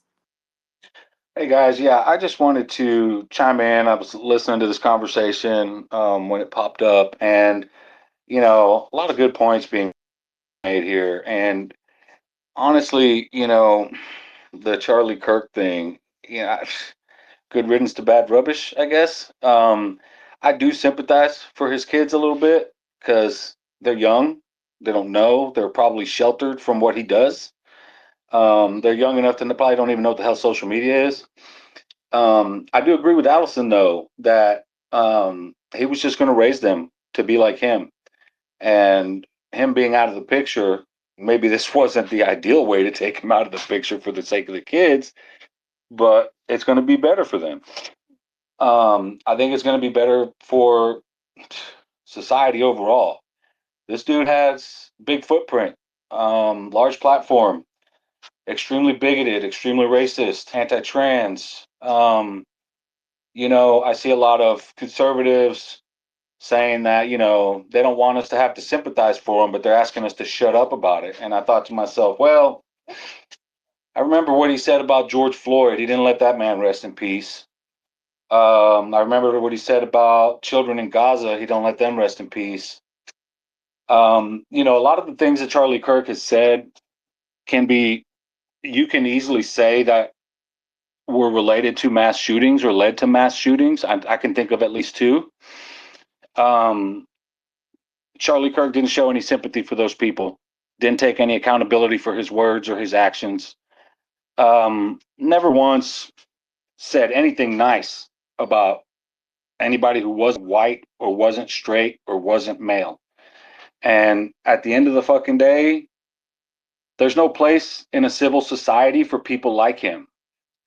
Do I think we should be fucking killing these people? No, I don't. But until there's a solution, I'm not going to advocate for anything like that. But it's just, you know, it's really hard to show any kind of sympathy for a guy. Like, I don't sympathize with dead racists. When I hear of a Klanman getting killed, oh fucking well, you know what I mean? The harm that Charlie Kirk did and the amount of death that could be attributed to his rhetoric, this pales in comparison. The price that he just paid is a drop in the bucket because the price he should have paid should have been much greater. You know, we have freedom of speech in this country, and I never once will advocate for silencing a guy like Charlie Kirk because to me, the best thing to stop or to counter hate speech is more speech, right? I never advocate for violence. It's stupid to be violent about it. And I would love to have tried to debate Charlie Kirk one day, but I know that it wouldn't have gone anywhere because he's an ignorant fool, right? He doesn't listen to reason. So, like when Allison and I were talking about her being on the Pierce Morgan show today, it was a post conversation, and we did a live stream on Substack. We talked about how dishonest a guy like Pierce Morgan is because he ignores, denies facts, right? He attributes everything to culture war. He doesn't want to hear data about systemic racism or oppression or any of that stuff, right? He just wants to. That's the same thing Charlie Kirk did, right? In the face of all the data, they ignore reality, right? So they can parrot whatever white supremacist talking point they had to parrot, because that's what Charlie Kirk is, right? Was a white supremacist. These guys, like the Klan, they hate everybody who's not a straight white male. The Christian nationalism came from the Klan. This is where we are today. I call everybody in power right now, particularly on the Republican side, I call them clean cut Klansmen, all three Ks, because the modern day Klan is in power. And Charlie Kirk is a large fucking reason for that. So at the end of the day, do I sympathize with a dead Klansman? Absolutely not. I don't necessarily sympathize for his wife because his wife was very well aware of what he did. And his wife essentially supported everything he did. And she was willing to raise children with a guy who did what he did. So as much as I want to sympathize for the kids, there's a limit to that. And that's where my sympathy ends. Um, the amount of damage he's done, you know, it's going to be hard to recover from. It really is. It's going to take us, the damage he's done in just a few years will take us more than a decade to recover from, to roll back. And I think honestly, for society overall, the fact that he's gone is probably a good thing. And I'll leave it at that. Um, I just had to throw my 2 cents in there because Allison's a real dear friend of mine. We've known each other 5, 6 years now. We're really, really tight. We talk all the time. And I just wanted to make, be here in her thing and just kind of give you guys my piece. I appreciate it. Thanks. Thank you so much, Arturo. And he's also in the organization that our organization, Writers and Editors of Color. If we did, so yeah, we've done a lot together. But so let's see. I'm trying to, refresh my memory. So I think it's AJ and then Wesley is next. Wesley first. Okay, Wesley first. My bad. Wesley, are First you things ready? first, yeah. How y'all doing today? Welcome. How you doing? I'm doing good, man. I'm doing good. I missed majority of this space. I just got off work and whatnot, but I caught enough of it, and of course I heard the news or whatever. But me, I ain't really got a whole lot to say because I know it's still a lot of people that's got to talk. But it kind of goes back to like a conclusion I kind of made within myself, which ain't nothing exclusive to me. It's been said before. But like when you really take a real like maybe third person perspective, look at all this shit. Nobody looking at this, analyzing all the facts. I'm talking about all through politics, not even just speaking on Trump and his Muppets, so to speak. Just the whole picture. If you just look at politics as a whole, I'm sorry, you motherfuckers is the real gangsters. Cause just look at it like last week. Trump, he was talking his shit. He was saying like, all right, Kamala don't got a security detail no more. That's him poking out his chest, basically like saying, all right, cool. Let's see if you can make it around the block without me.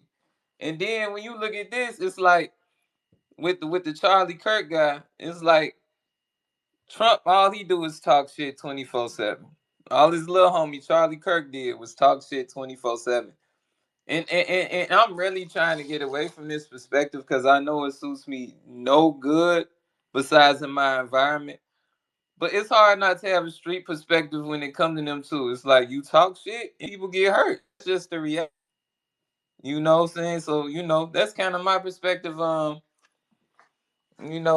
would say RIP, but I'm not finna do that. I'm finna go down to this dispensary down the block and put old Charlie in the wood. But he definitely gonna elevate, you know what I'm saying, after I put him up there. But I ain't gonna lie, this kind of puts me in a perspective I don't wanna be in, but I am gonna leave peace on that. Like, you talk shit, you get dealt with. It don't matter if you wear a suit or you wear white tees and New Balance. It don't matter. That's it for me, Dr. Allison. Thank you so much. And honestly, that was profound. I could it goes back to your poetry that you shared before in here where you have a poetic lens of looking at things, and that is very appropriate, that analogy, because it is some hood street stuff going on. Because first of all, back in so the Democrats, they got popped at they literally had been getting down on a Democratic legislator that was killed. You had Nancy Pelosi where somebody hit her husband in the head with a blunt object, Yeah. and did all this. You also had Republicans try to kidnap Gretchen Whitmer. So it is a lot of that type of stuff that's going on, but we often don't talk about it in the same way because they're white. But to your point, whether you wear a white tee or anything like that, or a suit or anything like that, it's all Yep, the and I just same. want to say one more thing because you kind of expanding on it so well. At the end of the day, you are what you do. Anybody who thinking they can impose their will on somebody or impose their way of thinking, it's a certain fire that's gonna result within it. If you look back at history, I'm sorry, it don't matter if it was the fucking Russian Revolution, the Civil Rights Movement, whatever. It could have been a Malayan Civil War. You get to leaning on somebody too much, and bad shit happens. So I think a lot of people probably gonna romanticize it and make something bigger of it than what it really was. But at the end of the day, you know what I'm saying? I'm not gonna talk too much shit about this motherfucker. But at the end of the day, his ass wasn't holding no real office. He was just another motherfucker, pardon my language, in this era where we could just put a fucking phone in front of your face. And if you get enough goofy motherfuckers to retweet that, you could actually have a platform. And of course, not talking about this space here. What we do in this space is like the complete opposite of all that shit. We actually getting people together and having fruitful conversation. That's why I always come.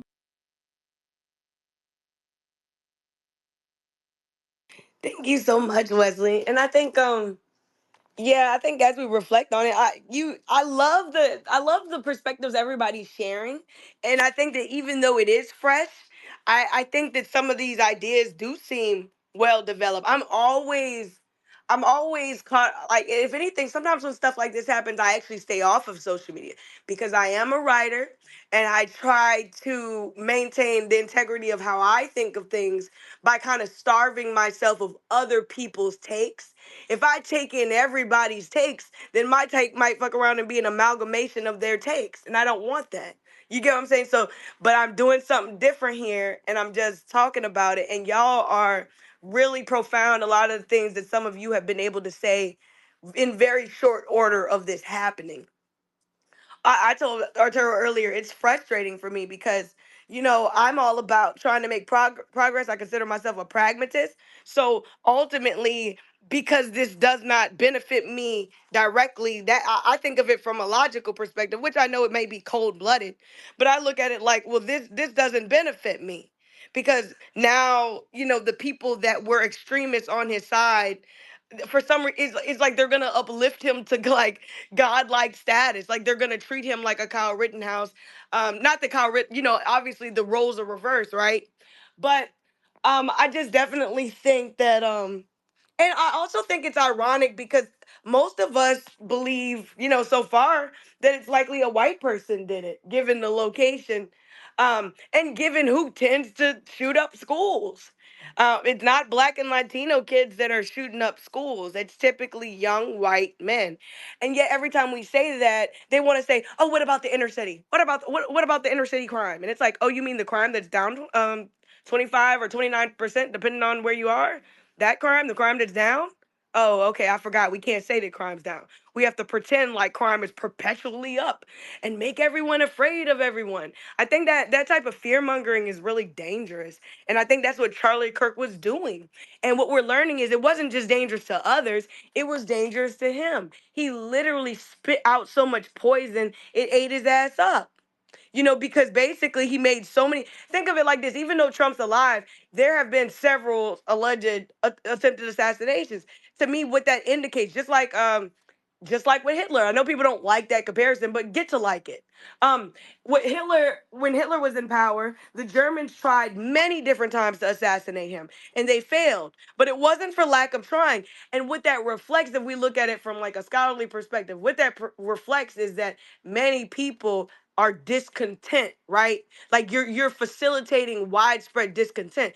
And this isn't the same as Republicans wanting to like, kill Obama simply because he's black and has the audacity to just run for office, and he has every right to run for office and to be president if he wants to be, right? You don't have to agree with everything he says and does, but as a black American, he has every right to do those things. And so does a Latino American. Me and Arturo have talked about that too. But ultimately, the fear mongering, they want us to see black people and Latino people as a criminal, as like a perpetual criminal like a sub citizen species type thing, where we don't have the rights as other people. Whereas white people go into court and they presume they're innocent, we go into court and they presume we're guilty. Even the Supreme Court is saying they could discriminate against Latinos. That also impacts black people because if they could discriminate against, people are focusing on why the case was constructed. Yeah, the case was constructed to go after Latinos, but the result is now that racial discrimination is permitted among federal officers, none of us are safe. And so a lot of people on the far right are counting on you not understanding that. They're counting on people dividing. They're counting on groups coming up here and say, not our fight, not our fight. That's what they're counting on. But I promise y'all one thing.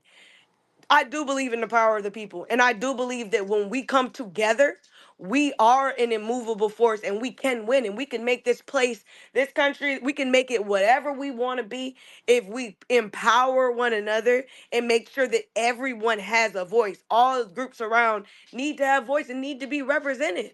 And if we fight for that, definitely believe something different is possible. But I definitely agree with some things Alexandria said earlier, which is, now we're kind of reaching a point of no return in a sense of the escalation of political violence. Even though Charlie Kirk is not on my side, what's stopping me as a progressive activist? If I have a PhD, I can go speak on a university. What's stopping some right wing freak from trying to shoot me? I've been sent death threats before. I've been sent lynching threats. I even had my nephew unknowingly open hate mail for me and ask me, why are these people hanging and why are they sending this to you? Okay, so I know what it's like to face those death threats. The difference is I'm not out here preaching hate.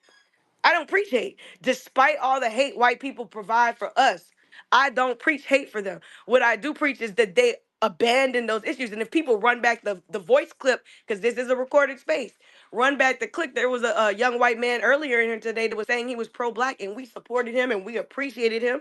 So we're not here to just hate any group of people. But what we do believe is that diversity, equity, inclusion are values that are worth preserving, because the opposite, right, excluding others because of their race, is not good.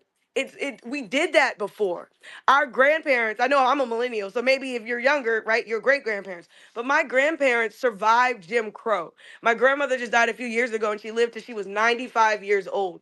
She lived through Jim Crow, survived Jim Crow, went through the civil rights era, and literally made it all the way to vote against Trump a couple times, right? And so she saw a lot of it. I I think it makes me feel a deep sense of sadness sometimes when I think about all they worked for, and how we haven't been able to maintain it. And what I want people to do is, it's time for all the groups to stop fighting. It's time for us to work together. Black people, we have the reparations fight, we have our civil rights, we have the things we're fighting for. Let's work with others that agree with that objective. And let's support the Latinos who are fighting for a pathway to citizenship, because they are destined to be the majority in this country, and they can be a powerful ally in helping us get what we need. In fact, Julian Castro, when he ran for president a couple of years ago, in the primaries, one of the first things he did in his announcement to run for president was saying he supported reparations. So he's the type of person, you get what I'm saying? And he did bow down and support the forerunner. So it's not like he didn't play ball. He was a pragmatist, but he did stand on business. So I think that we need to come together. This is a sign we need to come together. White supremacy is the true threat. Even though a white person likely killed Charlie Kirk, all of us are going to get the blame. When is enough? It's like we don't even kill them and we get in trouble. Do you know how toxic this relationship is? That we're not even doing anything to these people. And somehow it's always our fault. And they cherry pick examples like they did with the Ukraine case. They cherry pick cases to try to make us seem like monsters when we're literally just human beings who want to live in dignity, who believe we should have all the access to the same opportunities as white people. But right now, they have more political, economic, and social power, and that has to be mitigated. We have to dismantle white supremacy. And I feel like Charlie Kirk dying is not going to pause me from doing that. His ideology was wrong. Dead or alive, it was wrong. Now, BG, I do have a couple people hands up, so just wait a second. I'm gonna hurry up and let them talk. AJ, go, your turn, and then I'll go to Powerful, Mel, and then Kim, and then BG. And each of you try to keep it under a minute so y'all could just bing, bing, bing, bam. All right, so oh, let me mute MSNBC here. Don't worry, I had you up louder, Doctor. So I'm just thinking, I'm listening to everyone, loving a lot of stuff I'm hearing. Um, it's wartime. People want to talk about offensive violence, defensive violence. Brown and black people are being disappeared on the streets right now. Whole factories are being disappeared. Brown and black babies are being bombed into oblivion. It's wartime. Today was defensive violence. You may not like it. It's gross. It's disturbing. Of course it is. All kinds of ways. But that's what it is. It's defensive violence because other people started this Nazi shit again, lest we forget, right? Um, and I think, like I said this to a bunch of people already today, including, brother Brooklyn Dad. I said, do you support only nonviolence to stop Goebbels, Hitler, and company, right? So like, if you disagree with that, prove me wrong. Do I think people should get life in prison? Of course, I'm not a supporter of capital punishment, but it's wartime. Most people don't end up with trials, only if you make it to the end of the war. That's how it goes. Check the law, right? So, yeah. Thank you, Black Power. Thank you. And I found some other things. God damn, this guy was horrible, you guys. I hate to say it because I know we just talking about his death, but this is not a repass. And in New Orleans, when somebody dies, you're gonna get good food, some of the best food in your life. It's gonna make your eyes roll back in your head, and you're gonna have music in the streets. That's not what we're doing here. We're just talking about him, okay? So this is we keep finding out horrible things he says. He says Dr. Martin Luther King was awful. He's not a good person. He said one good thing he actually didn't believe. And the second quote was, "When I see a black pilot, I think to myself, I hope they're qualified. Black pilots only get the job because of DEI." So I just wanted people to remember that he's not just racist just because we're just feel like calling him racist. You get what I'm saying? Like, he's legitimately racist when you look at the statements that he's made. Like I said, he called the Civil Rights Act of 1964 a mistake. I don't think you could get any more clear unless you're ignorant of history.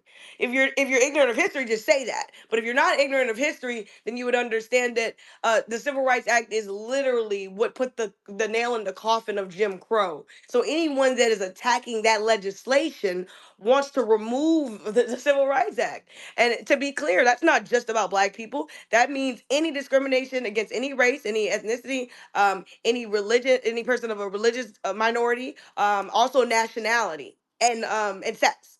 So all those things go away if Charlie Kirk had his way. And I guess I just I'm a little bit more seasoned than I was. I think I don't know how I don't know how I would have responded to this in my 20s, but I can say in my 30s I have a very sobering view of it, and I do not think that the world is worse now that he is gone. I think that it's slightly better. Now, do I think his death will trigger backlash? Earlier it was discussed that some were talking about civil war. Well, white people have been waging war on black people this entire time, right? I mean, that's like a never ending journey. Like, it's almost like you're in an abusive relationship and you're gaslighting yourself. Some people, they're gaslighting themselves and they're thinking, if only I just do everything right, I'm not gonna get slapped around. Like, no, you're gonna get slapped around because that person's a bad person. Whether you do whatever right or not, you get what I'm saying. A bad person is gonna want to harm you, and that's how it is with Charlie Kirk. White supremacists are not gonna stop being white supremacists if you mourn their freaking hero.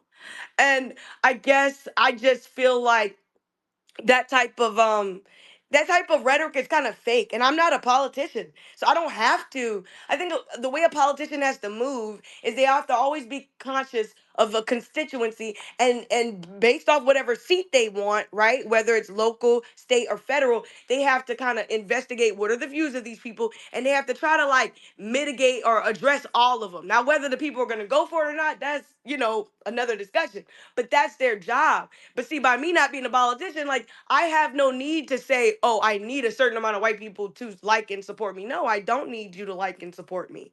I want you to be anti-racist, but if you're not, I mean, there really is nothing else I want. There's nothing else that you have that I want. That's the long and short of it. I do have Fahima, that's regularly in our spaces, and I wanted to bring her up.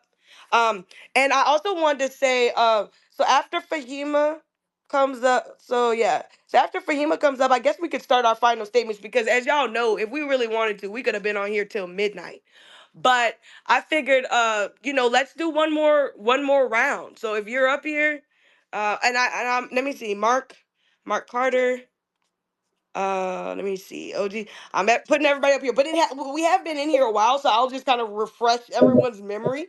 This is a pro-black space, so just keep in mind that I don't play fair. If you're not pro-black, then you're probably just gonna get your mic cut. And I encourage you, like, I'm gonna empower you on the way out the door. I encourage you to start your own space, right? I mean, that's it. That's my 2 cents. Oh, hey, But Doctor. YJ, you want to speak? Dr. Allison, I wanted to ask. I think you brought me up here, but did I miss? I think I missed the opportunity to speak, or so. I just wanted to ask. Oh no, you didn't miss the opportunity to speak. I was just letting them know. See, a lot of people aren't familiar with my spaces, but I offer everyone that's a speaker a final statement. But what I'm saying is this is the round before the final statement. Like, if you haven't spoken, you can speak once and then you can speak again for your final statement, if that makes any Okay. sense. Okay. Thank you. Yeah, and if you want, you can speak Yeah, now. I just wanted to share some quick. Oh, sorry. Hello. It was cutting out, Fahima.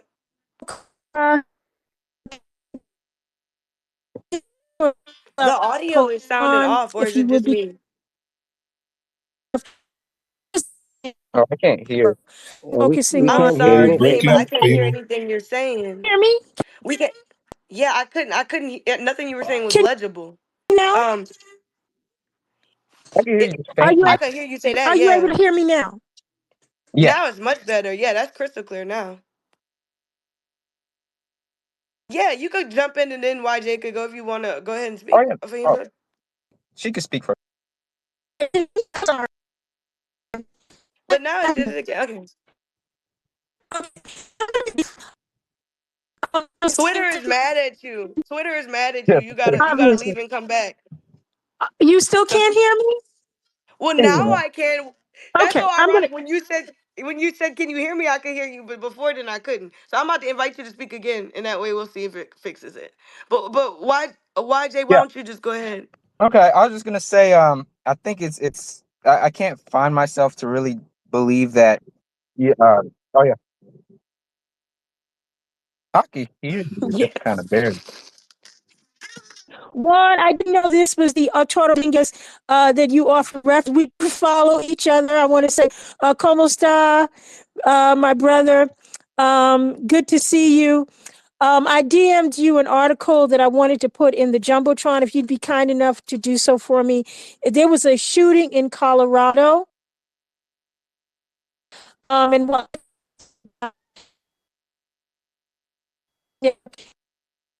It's cutting out again.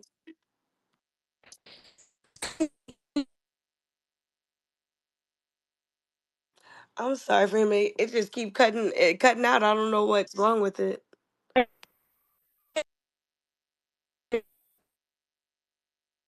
Is it just me? I just want to know, is it just me that it's I messing can't up for, hear or because personally. if it's just me, I'm No, I can't hear her either.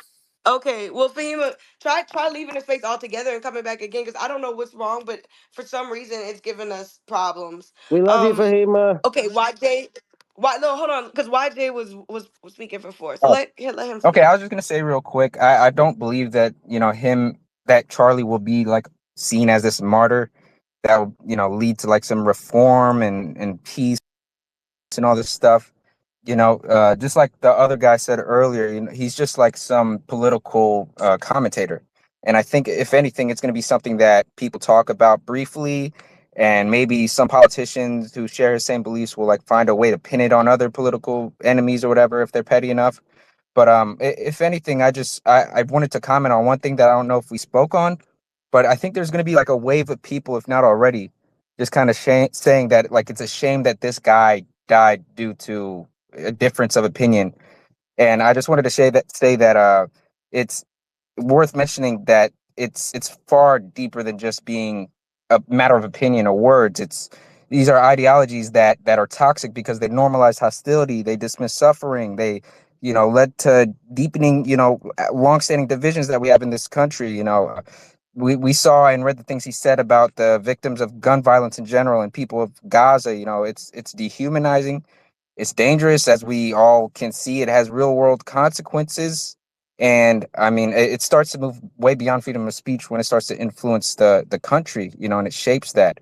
And I just wanted to say also that I think it's interesting that for the sake of his cause, if he was truly in line with the beliefs that has on gun violence or had, on the casualties, I guess it's appropriate to state possibly that he died honorably by his own means. And personally, I think that's dumb thing to say. I don't share that belief. If it's true, I think that's stupidly negligent. So that's all I really kind of wanted to say. So thank you. Thank you, and yeah, definitely. Definitely, there was negligence. It's interesting. You know what I thought about too is we actually don't know yet the ideology of the shooter because the person who allegedly shot at Trump had the same political ideology as him. He just was more like he was more far right. So it Yeah, would yeah, so that would be the equivalent of a leftist going after like a mainstream damn a liberal. It was yeah. a far right person going after a conservative. And that's the thing. I think it would be. It wouldn't surprise me if it was somebody who's far right, given how he's polarizing. Trump has been polarizing his base and all that. So I mean, it's just, yeah. I don't really know what to say about that. Exactly. So let me see. So let me organize. Um, so if you spoke before, this will be your final. If you haven't spoke before, then go ahead and just speak with the knowledge that you'll speak one more time before we head out today.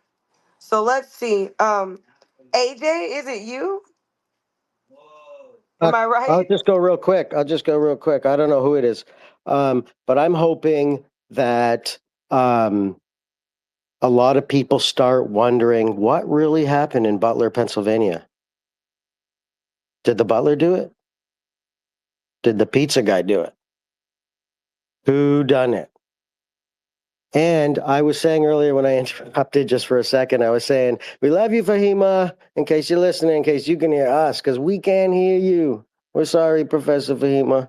We just couldn't hear you. That's all. Black Power. I know it did suck to not hear from her. I love hearing from her, and hopefully she'll be able to come on Sunday. Let's see. Now, Cherie, how about for you? Hi, I'd just like to say thank you so much, Dr. Allison. This has been such a refreshing time for me. I've been in Texas and living here has been horrible. And now I know why my dad left Louisiana in the 60s. I'm almost 48 years old, and this has been the worst time of my life living in rural to little city Texas. I'd have to say, though, with hearing everything about Charlie Kirk, those type of things, like I said before, they have consequences, not only with his death, but the way in which we are treated as Black people in this society, in a majority white area like I'm in right now. They have consequences. I was trying to go to nursing school. Some white ladies didn't like me because I got a $10,000 academic scholarship. I knew more things than them, and they found a way to get me out. I got sick anyway, so I had to take a bow out. I couldn't do the stress. But that type of rhetoric has consequences at all levels. And so, yeah, when everybody was saying, look out for your neighbors, just be able to trust your neighbors. But, it's very unfortunate that we're in this time where we have to watch our back. And it's always been like this in this country, but now we're going back to Jim Crow. We're going back to this racist type government. And I just really want to encourage you, Dr. Allison, to keep having these platforms, keep having these conversations, because some of us have nobody else to talk to, and I'm one of them. Most of my friends are white; they don't understand, although they sympathize. And then I have the constant backlash from white women, and it's just the white women in Texas are horrible. Don't come here if you're a beautiful Black woman in these rural towns. But anyway, God bless you all. Thank you for having this conversation. Thank you so much for joining us and your contribution, Sherry. You're more than welcome to come anytime. Glad to be a system, like a support system, like a community for you guys. I think that's one of the things I've appreciated. That's what's kept me here. And Fahima knows this because when some of my woke people left, I was about to pack it up. Arturo, I was telling them adios, and they was like, no, not so fast. And yeah, it actually was a good decision because we have had a lot of fun on here. And just like we've learned a lot, we felt like we've been able to express a lot. It's just been really good. Fahima, sorry about the tech issues, but hopefully it'll It, let you talk now. yeah, it's okay. Can you guys hear me? I'm going to be very Yeah, brief. it's perfect now. Well, first, thank you for having this space. And again, ¿cómo está usted to Arturo? I didn't know that this was the Arturo you referenced because we've been following each other for quite some time. I DM'd him an article about the Colorado shooting. If he would be gracious enough to put that in the timeline, in the jumbotron for me. And I also DM'd you, Dr. Allison, an urgent DM that you must take a peek at before you go another further. And I'll land there. Oh, okay. I saw that. Hold on. Yeah, she did put some important message for me. So, all right. Let me see. So, out of the people up here, only a few have not spoken. So, Kim, did you have anything that you wanted to contribute before we start our final statements? Thank you so much, Dr. Allison. I would appreciate that. I'm speaking from South Africa, and it's 1:30 in the morning. So if I could speak briefly, I'm so grateful. Well, first of all, I followed you for a long time and very blessed to have you follow me a while back too. But I'm so relieved to hear this platform because since we've heard of the death of this white supremacist, I've gone to so many groups, spaces, and people have been saying, no, let's not say bad things about him. And that's made me so furious because, and when I saw the title white supremacist rather than other things, I thought, no, this is wonderful. I had to come in and and just give a few comments. So this is obviously my first time in your space, and I am a white South African, a terrible group of people, and I want to speak just for a moment about the South Africans that you have received in your country that are apparently experiencing a genocide, which is such nonsense. But I think that we must never honor people who have done such damage to people, and his words have been horrific. I didn't realize to the extent because I don't follow these right-winger Zionist types. But Dr. Allison, when I looked through some of the things you had written, you had copied about him, I was absolutely flabbergasted and shocked. In South Africa, I'm a writer. I'm just about to publish my second book on white supremacy in South Africa and black pain and the curse of white supremacy, that which I believe is at the heart of is the greatest curse in the world. Actually, I write a lot about that. And when apartheid ended, and the last I'm not going to be long. The last apartheid monstrous president was a person called F.W. de Klerk, who ironically was awarded the Nobel Peace Prize with Nelson Mandela. And we thought that was absolutely horrendous. But we know these Western organizations and how they function. And on his death, I said, actually, I'm sorry that he died so easily because he should have spent years and years in prison for the murder of millions of Black South Africans. He did not suffer enough. And people were quite shocked. And I would say that over and over again. So we mustn't, these people, I mean, this man, what I know about him, this Charlie person, is how cruel he's been speaking about Gaza. I wasn't aware of his particular racist things, but what you've read out is absolutely appalling. And I really do. I think that it will have impact.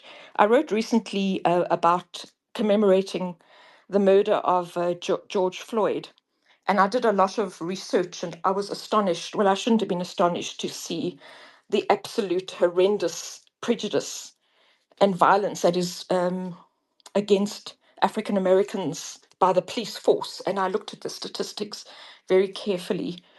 And yeah, it's absolutely appalling. And I think that we are in an era, both in the United States and in South Africa, where white supremacy still reigns. And I write about that in my own country. Well, not my own country. I mean, I'm a white person and we stole the country.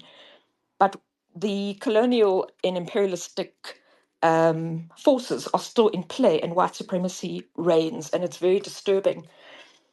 But what I found, and I just wanted to make two more points. The one point that I found absolutely astonishing was that Donald Trump has banned the works of great African American authors like James Baldwin in some libraries and school districts. And you know what? That is a genocide, perhaps because I'm a writer. That's a genocide of some sort. We had the same here with a poet that I had the pleasure to work with, Don Matera, who was a Black consciousness writer.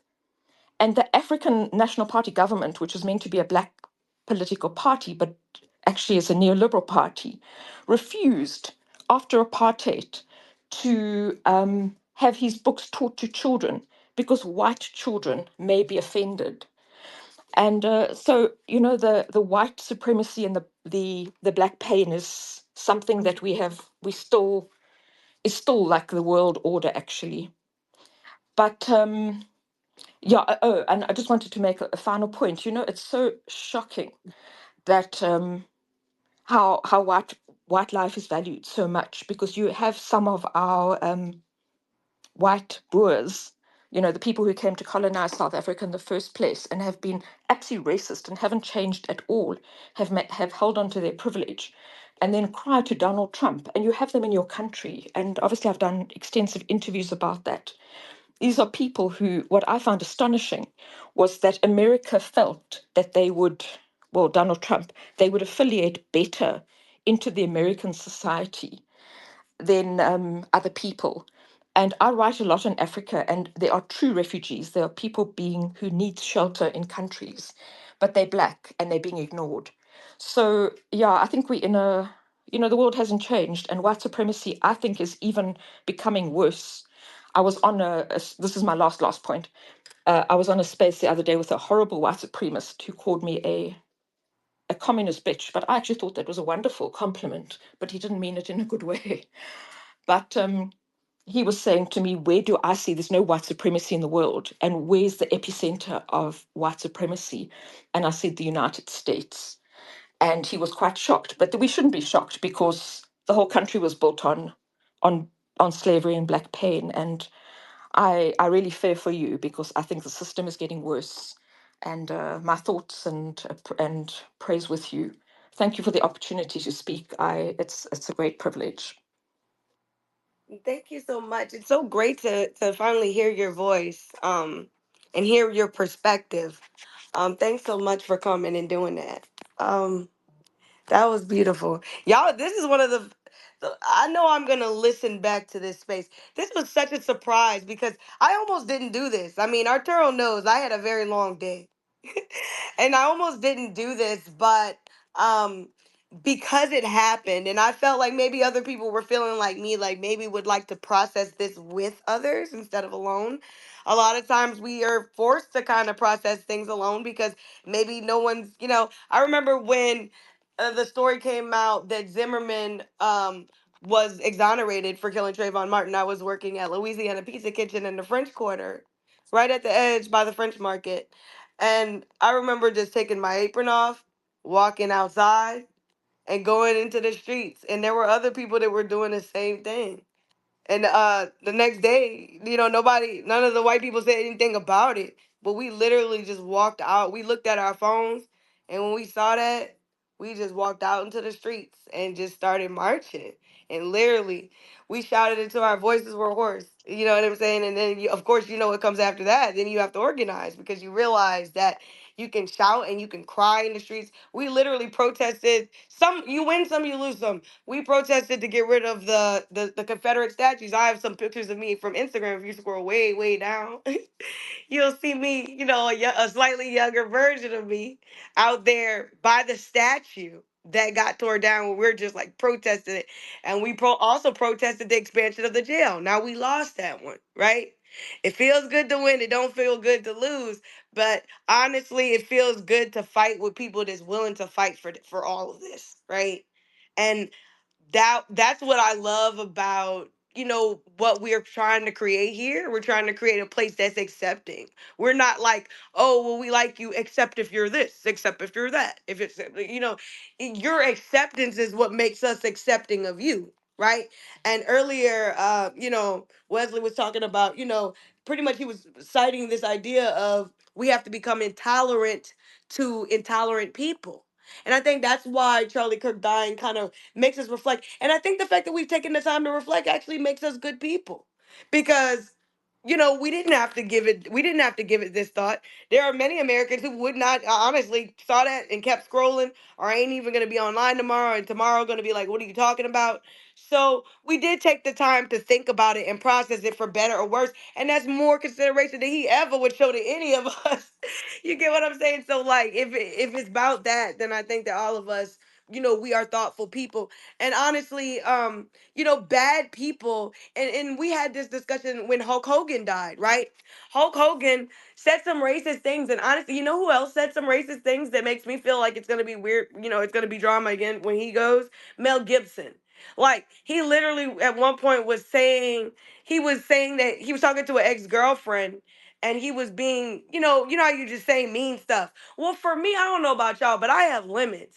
Like I have limits as to what I would say. I'm not gonna go after you for no illness. I'm not gonna go after you for no family. It's just certain type of class I still keep even when we get grimy. Cause I feel like if I'm mad, I have a point. So I ain't gotta just do all that. But I definitely think that it's often expected that black people like love our oppressors, and like we don't. Like, spoiler alert, like we don't love people that want to dismantle civil rights, because that's like a misbehaving child. Like, why would you treat that as if that's good behavior when we know that that's bad behavior that jeopardizes all of our safety and security? Like, I have a nephew that's literally a little kid, and every day he gets bigger, and every day he grows bigger, and he's growing up into this world. It's not just about us, right? Because some of us are, I know I'm in my 30s, some people in their 40s, 50s, whatever. Like, this isn't just about us. Wake up. It's about the youngins too. And if we let them destroy civil rights like this, y'all, if we go outside like this, it's not just that we're not just failing ourselves, like we're failing the generation that needs us. Because I can tell you, as someone in my 30s that's young enough to remember what it's like to be young and have no power at all, and for no one to care about what we had to say, I would say that we definitely have a responsibility to listen to what young people have to say, to nurture them, and to make sure that they do have a better world when this is all said and done. Because I feel like a lot of this is just not fair to them. When I went to school shootings were not big. Like, you know, Columbine, like, that was a rarity. Columbine like, Americans are starting to act like it's normal, and the people that are older, like, if we don't do anything about it, we should be ashamed of ourselves. Because I know that if I was born in '88 and I graduated high school in 2006, I know if I grew up in a generation where school shootings were not a big thing, then that means if you're older than me, then that's also true for you, which means that more than maybe the youngers know that what we're seeing is not normal. See, I think it's become normalized where people just think, oh, well, Americans violent, and some people are going to just shoot up schools. But it wasn't like that before. So I think more and I know this is an anti-science society, but I think we need to put funding and investigate what are the things that are contributing to increased gun violence in this country. If you look it up, the number one reason that kids die is because of gun violence, and that surprised me, because when I looked up that stat, I assumed it was cancer, and so it caught me off guard. But like I said, I'm willing to adjust my beliefs based off of what the data shows. So I'm like, wow, the fact that children are getting shot like this, like, just looking at these little innocent kids, and they don't deserve to be gunned down in places where they just seeking an education so that one day all they want to do is grow up and be like us, and possibly have a better life. And I don't know. I just think that we definitely have a responsibility to them, and I hope that people really think about that. Charlie Kirk, his legacy is made. Y'all, I'll put it to you like this. I wrote over 1,000 essays so far. There's a lot more I want to accomplish in my life.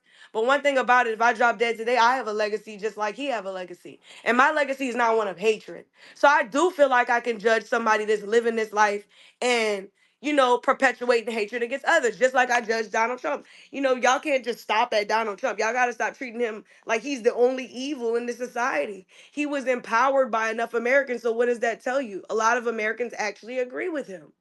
So be conscious of the fact that we really do need resistance. We need resistance, and we need unified resistance, right? We don't need fractured resistance. Because the far right and the conservatives they're not fighting. For example, if what Philip said is true, which, like we said, he has a very good reputation. I posted it, if you scroll, you'll find it. But he said Trump says he's ordering all U.S. flags lowered to half mast in honor of Charlie Kirk. As we know, he didn't do that for the late President Carter, who died. Right? He didn't even honor a president in that way. So what I'm letting you guys know is that Trump is a conservative, and honestly, people on the far right don't consider him far right enough. That's something you should kind of keep into consideration, that there's a range. And so keep in mind that Charlie is far right. Trump is center right. But Trump supports the far right so much that he will drop the flags to half mast. What type of symbolism is that sending white supremacists on this evening? That if you are a white supremacist like Charlie Kirk, that is something that will be honored. That he represents the future of this country. That's letting you know that they would like him to be a protege. Imagine a Charlie Kirk presidency. Now, of course, he's gone, but he's not the only far right activist. You get where I'm going here. What they have revealed is that, see, the difference is the and we talk about this all the time, usually on Sunday. But the center left, right, the liberals, they don't see the people on the left as heroes. And a perfect example would be that young lady Asata, who was ran down on, and a lot of the responses. I kind of kept scrolling because I was like, "Yikes! Y'all make me want to log off some of the things that y'all are saying," because it was surprising to me that there was a lot of people that they were black like her, but because they had a different political ideology from her because she didn't support Kamala, right? And I'm somebody who voted for Kamala, right? But I also follow this person, and I know her to some extent, and I felt like it was kind of ugly how people didn't want her to be liberated when she was being persecuted by the police. They let political ideological differences, like kind of that's too much. I guess I love black people too much for that. Because you could be a conservative. I still don't want to see you dragged out in the street and hung. I still don't want to see you beaten by the police. You get what I'm saying? Like, I don't know. Maybe that's just me. I don't want to see that happen. And then, so I felt like it was shameful. And I think that maybe the left maybe the centrists on the left should treat the people on the left like how Donald Trump is treating Charlie Kirk, which is he doesn't treat him like a problem child. He treats him as a golden child. Now, I'm not saying that's right because obviously I don't believe in their direction that they want to take the country in. But in terms of political strategy, I think Donald Trump just exposed his hand that there is no difference between the far right and the center right. And I'll just leave there. Arturo. I'm not cutting in line, am I? Oh no, you were the only one with your hands. You were the only one with your hands up. Now you do No, have a bunch of people oh no, requesting to speak, but we were about to give final statements. So if I can't see y'all's hands, let me know. If y'all did have your hands up.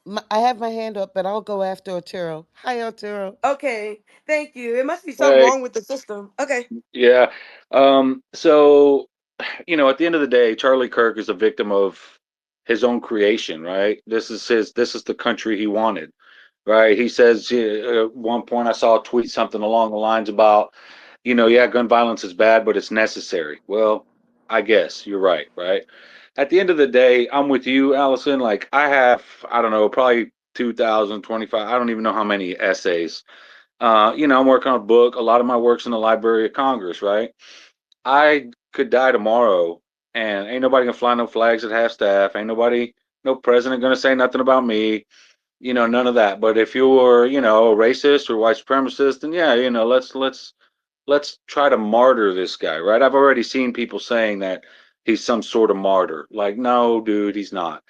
At the end of the day, though, Charlie Kirk will be forgotten because racists always are. People like Allison, like myself, anybody else in here who does the work, we're probably going to be remembered a lot more than Kirk ever will. Yeah, he had an impact on society, right? Like he took us to a very fucking dark place, but so did David Duke. But who the hell talks about that fucking guy, right? So, you know, it's not like Charlie Kirk's gonna go down as fucking Robert E. Lee or some bullshit like that. And even if he does, people are gonna talk shit about him for eternity. So, is that the legacy you want to leave? Is that the impact you want to leave on the world where when you die, people are celebrating? I mean, not me. Granted, some racists will probably celebrate when me or Allison or whoever goes, but what are they? Who are they? They're nobody. They're just some fat dude in a fucking lazy boy recliner with beer stains on his tank top and whatever. So, at the end of the day, it's like I said, Charlie Kirk was a victim of his own making. When Allison and I talked today, and I posted this video, a clip of it in the Jumbotron, where we were talking about how Charlie Kirk provokes people on both sides, right? He gets far right people riled up. He gets people on the left all riled up. And despite the fact that we don't know who this shooter is, it's like Allison said earlier, he could be a far right neo-Nazi nut job. He could be a Zionist. I don't know. He could be, a progressive. Could be a centrist freaking Democrat. We don't know, right? But at the end of the day, right? We all know Utah. Utah's like what 90-some% white. So chances are it's a white dude. We know that. And once again, it's another white dude committing another shooting at yet another school. And that's where we are in society, right? So, Today there was another shooting, right? As the Fahima sent me in the DM and I posted in the Jumbotron. And like you look at cable news right now, and all everybody's talking about is this right now. MSNBC's talking about this political assassination, and I guess you can call We don't that, even but know if the person who killed him disagreed with them. So in that right, respect, how right, do we even know? right. So like, I'm confused about that. there's all this talk about political violence, and like, political violence is really just hate. There's the guy who put on the mask and started shooting lawmakers, and January 6th and every school shooting and all these things. These are white grievance issues, right? These are people complaining about shit because they want to be a victim, and in order for them to be a victim, they have to deny that they have privilege. And they want to pretend that DEI is some sort of slight against white people. The Civil Rights Act is some sort of slight against white people, even though white women benefited from the Civil Rights Act more than anybody else. It's just this weird situation where they just want to be a victim. They want to be oppressed so bad, and they're not. Even in Texas, where Latinos are barely a percentage point more than white people now, right? So this is basically a Latino state. And if you combine Latinos and black people, then white people are a freaking minority. But even then, they still have all the power. They still have all the wealth. They still have all the control. You look at how gerrymandered our state is. We have no voting power. Every time I live in Harris County in the Houston area, man, anytime we vote and it's something, we always vote blue around here because Houston's pretty progressive.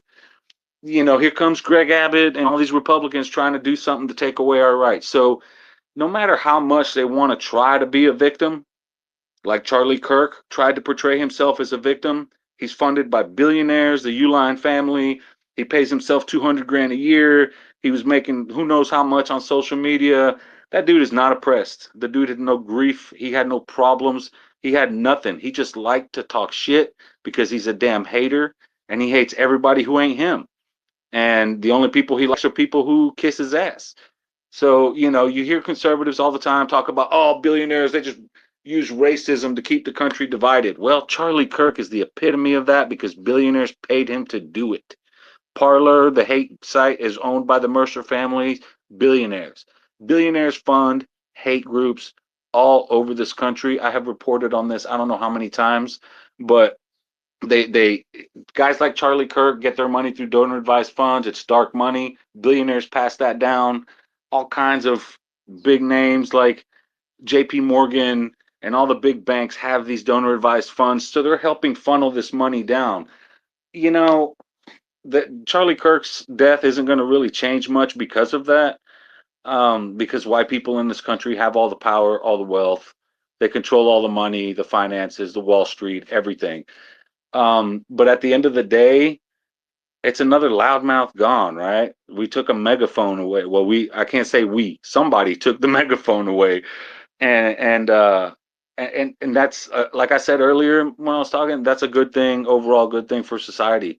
I don't advocate for violence or anything like that, but if I could duct tape that dude's mouth, I would have. But I think I'll just leave it at that. Charlie Kirk, at the end of the day, I don't know why he didn't have bulletproof glass up where he's talking, because a guy like that should. Damn well. I've had people from hate groups on my street looking for me and shit, right? And I go outside and confront them, whatever. I'm packing heat. I carry, so I'm not worried about that. This is Texas. But like, for God, I'm not going to go out to do some book signing or some sort of public appearance without knowing for sure that I have some sort of protection. Dude is a moron for sitting out there saying stuff like gun violence is necessary, and then you're going to sit out there exposed while you're talking trash to how many thousands of people. What happened to him, unfortunately for him and his family, was inevitable, and I'm surprised they didn't see it coming and take measures to protect him. So, with that said, here we are, right? But yeah, I'll go ahead and get off of here. I appreciate it again. Thank you for the space, Allison, because you're right. I needed this to process. I'm not going to write about it. I might not even talk about it anymore. I don't know. I have other shit to worry about, like, Latinos and my community. And, Allison knows I come from a pretty large black family. Most of my family are either Afro-Cuban, Jamaican, or, Black Americans. And, I have a niece and nephew. My niece is 10 or 8, and my nephew's 10, and, they're growing. And I see how these people, they're black, and I see how they talk about black kids, and they call them women and men when they're young like that. And this time in this country really has me afraid for them. So I'm just going to keep doing what I'm doing, focus on my community, my people, everybody in here. Um, and I just one quick thing. I don't remember what her name was from South Africa, but I really appreciated hearing from you. We hear so much about South Africa. We don't hear so much from South Africans. I'm Cuban. 500,000 of my people fought in Angola from 1975 to 1991 to fight apartheid. Thousands of my people died there to help free black people from apartheid. And I take a lot of pride in that. People can call me a communist all they want, but I have a lot of family in Cuba that support the government there, and I support my people. So thank you guys for giving me the space. Thank you guys for listening. And again, thank you, Allison, for hosting the space, because like most people here, I think we needed to process the what happened today, and this has been really good. It's been really good. Thank you, guys. Thanks so much. And I wrote an order. So we'll go last statements. And I wrote it down because sometimes y'all's faces shift around. And then I can't, then it's really hard for me to keep up with like who's next. So we'll go Sharon and Maine, since their hands are up. Then Topsy. And then Fahima, Cherie, BG, OG Mel, and Hanyo. Okay. And so y'all just try to keep it to a minute, and then we could go and enjoy our evening, and we'll have a good kind of discussion to reflect back on if we'd like to. So, Sharon, the mic is yours. Thank you, Allison. I want to say thank you so much for having this space, because I really did enjoy it, and listening to everyone speak and the importance of their words. I won't be able to stay after because um, it's grandson time. We have a standing time. But I did want to say this before I go. I always push back on people when they talk about racists having an ideology. Ideology defined is a system of ideas and ideals, especially ones which form the basis of economic or political theory and policy. White supremacy is not an ideology. Charlie Kirk died because he was a white supremacist. I think I'm not the first person to say this on this stage. Just as if a Nazi died whose belief system incorporated both the political ideology but also white supremacist ideology, ideas and beliefs, I would not be upset. I'm not upset that he's dead. I don't even, I'm not. And maybe it's the way I process, I don't really care. As Arturo said, there are so many other things I am worried about. Um, there's so many people that I care about who are truly vulnerable, who are truly. I got a whole family in Chicago. I got family in Texas. I have family in Florida. I am worried about them, and I want them to come back to New York because I'm afraid of what things will happen to them, that they will be vulnerable in a state that will not care if they die, that will not shed a tear. Um, Again, I'm not the first person to say this on this stage. Charlie Kirk would not have given a damn about my death if I was lynched or murdered. Um, he trafficked in hate and bigotry. I don't. I, that was his. That's what he did. And he did it specifically knowing that it would harm people. It wasn't as if he didn't recognize or realize the harm he was doing. He knew it and he profited from it.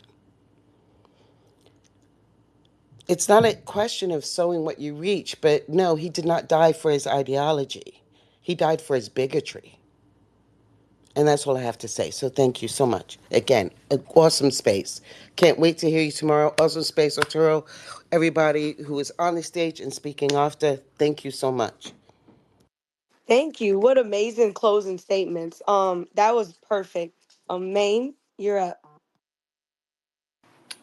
Yeah, I appreciate the opportunity. I enjoy listening to the different, opinions in this discussion. I just kind of want to like make a statement about. I've been seeing like this talk of like political violence, but about when Charlie Kirk is being killed. But in reality, political violence is being inflicted upon us on the working class every single day. These policies that these politicians have, or these billionaires, they are political violence. It's just not with a gun, but it's really a slow death. So that is the real political violence, not this. And to say that is political violence, and to say that is, pray for him, or he has kids, a family, that is pacifying, and it's empathizing white supremacy.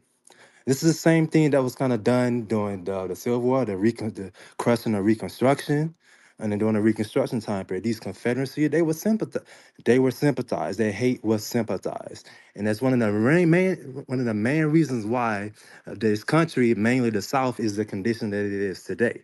It's because we sympathize racism and bigotry and hate, and it's just kind of point. We come to a time of like, hey, this yes, he's gone, and but that goes to show you how strong and how embedded white supremacy is in this country, and it should not be pacified, it should not be tolerated, and it should be dealt with swiftly.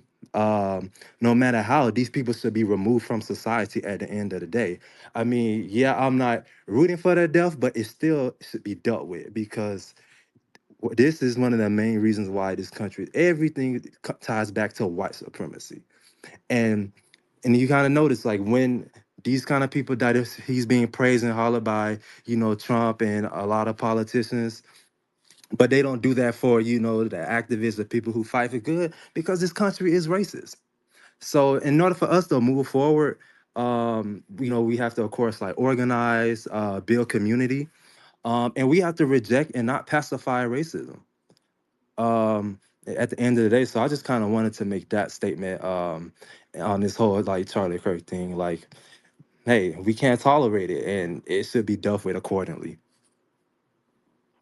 Thank you so much. And yeah, a lot of times we talk about like the existence of white supremacy, but not like the solution for it. And like you said, it's not like we're promoting violence. Like we don't want that to be the solution. Ideally, the solution would be that people would start listening and learning to from people that look different than them, and be a little bit more receptive to what their experiences are, so that we can all be better together. Um, Next is would be Sybil.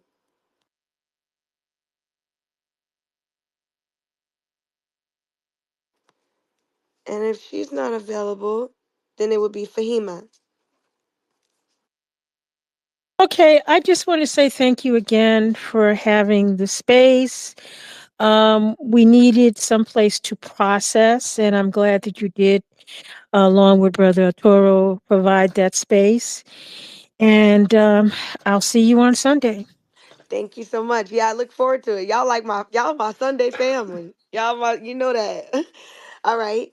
Next, Cherie. Yeah, I basically said my last statement, but yeah, what Arturo was saying about Texas is so true. And I didn't know anything about Texas before I came here. I wish I never came to this state. I'm in Johnson County. I was in Erath County, which is supposed to be the quote unquote cowboy capital of the world, which I guess only cowboys come in pale skin.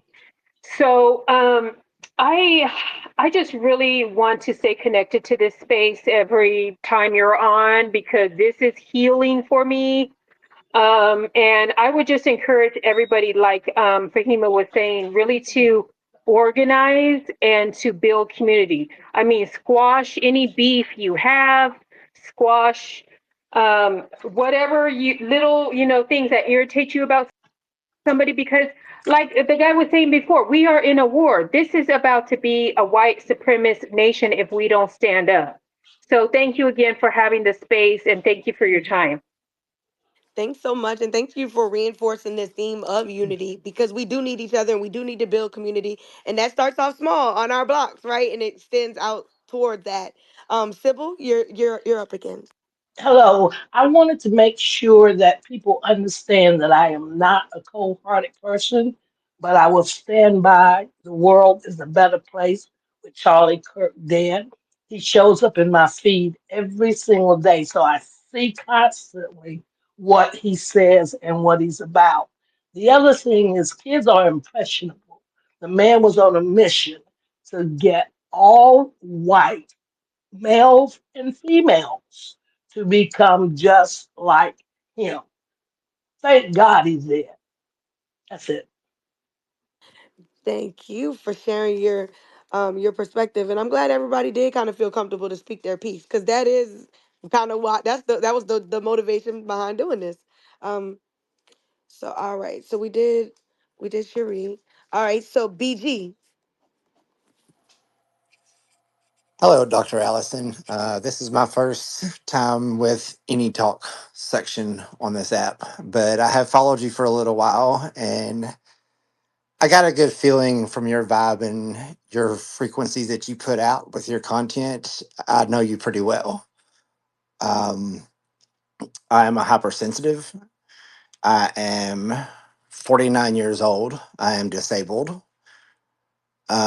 I have had my own mother vote for what we have in the country now. States have cut funding to disabled and handicapped from Medicaid and SNAP. I was in Louisiana. I was raised in Louisiana, Northwest, Shreveport, Bossier City area. Um, my third time to leave there was my final time, and I won't come back. I've had the system against me medically, as well as now they're trying to attack Social Security, my income. I just got home from the hospital over the weekend after emergency surgery.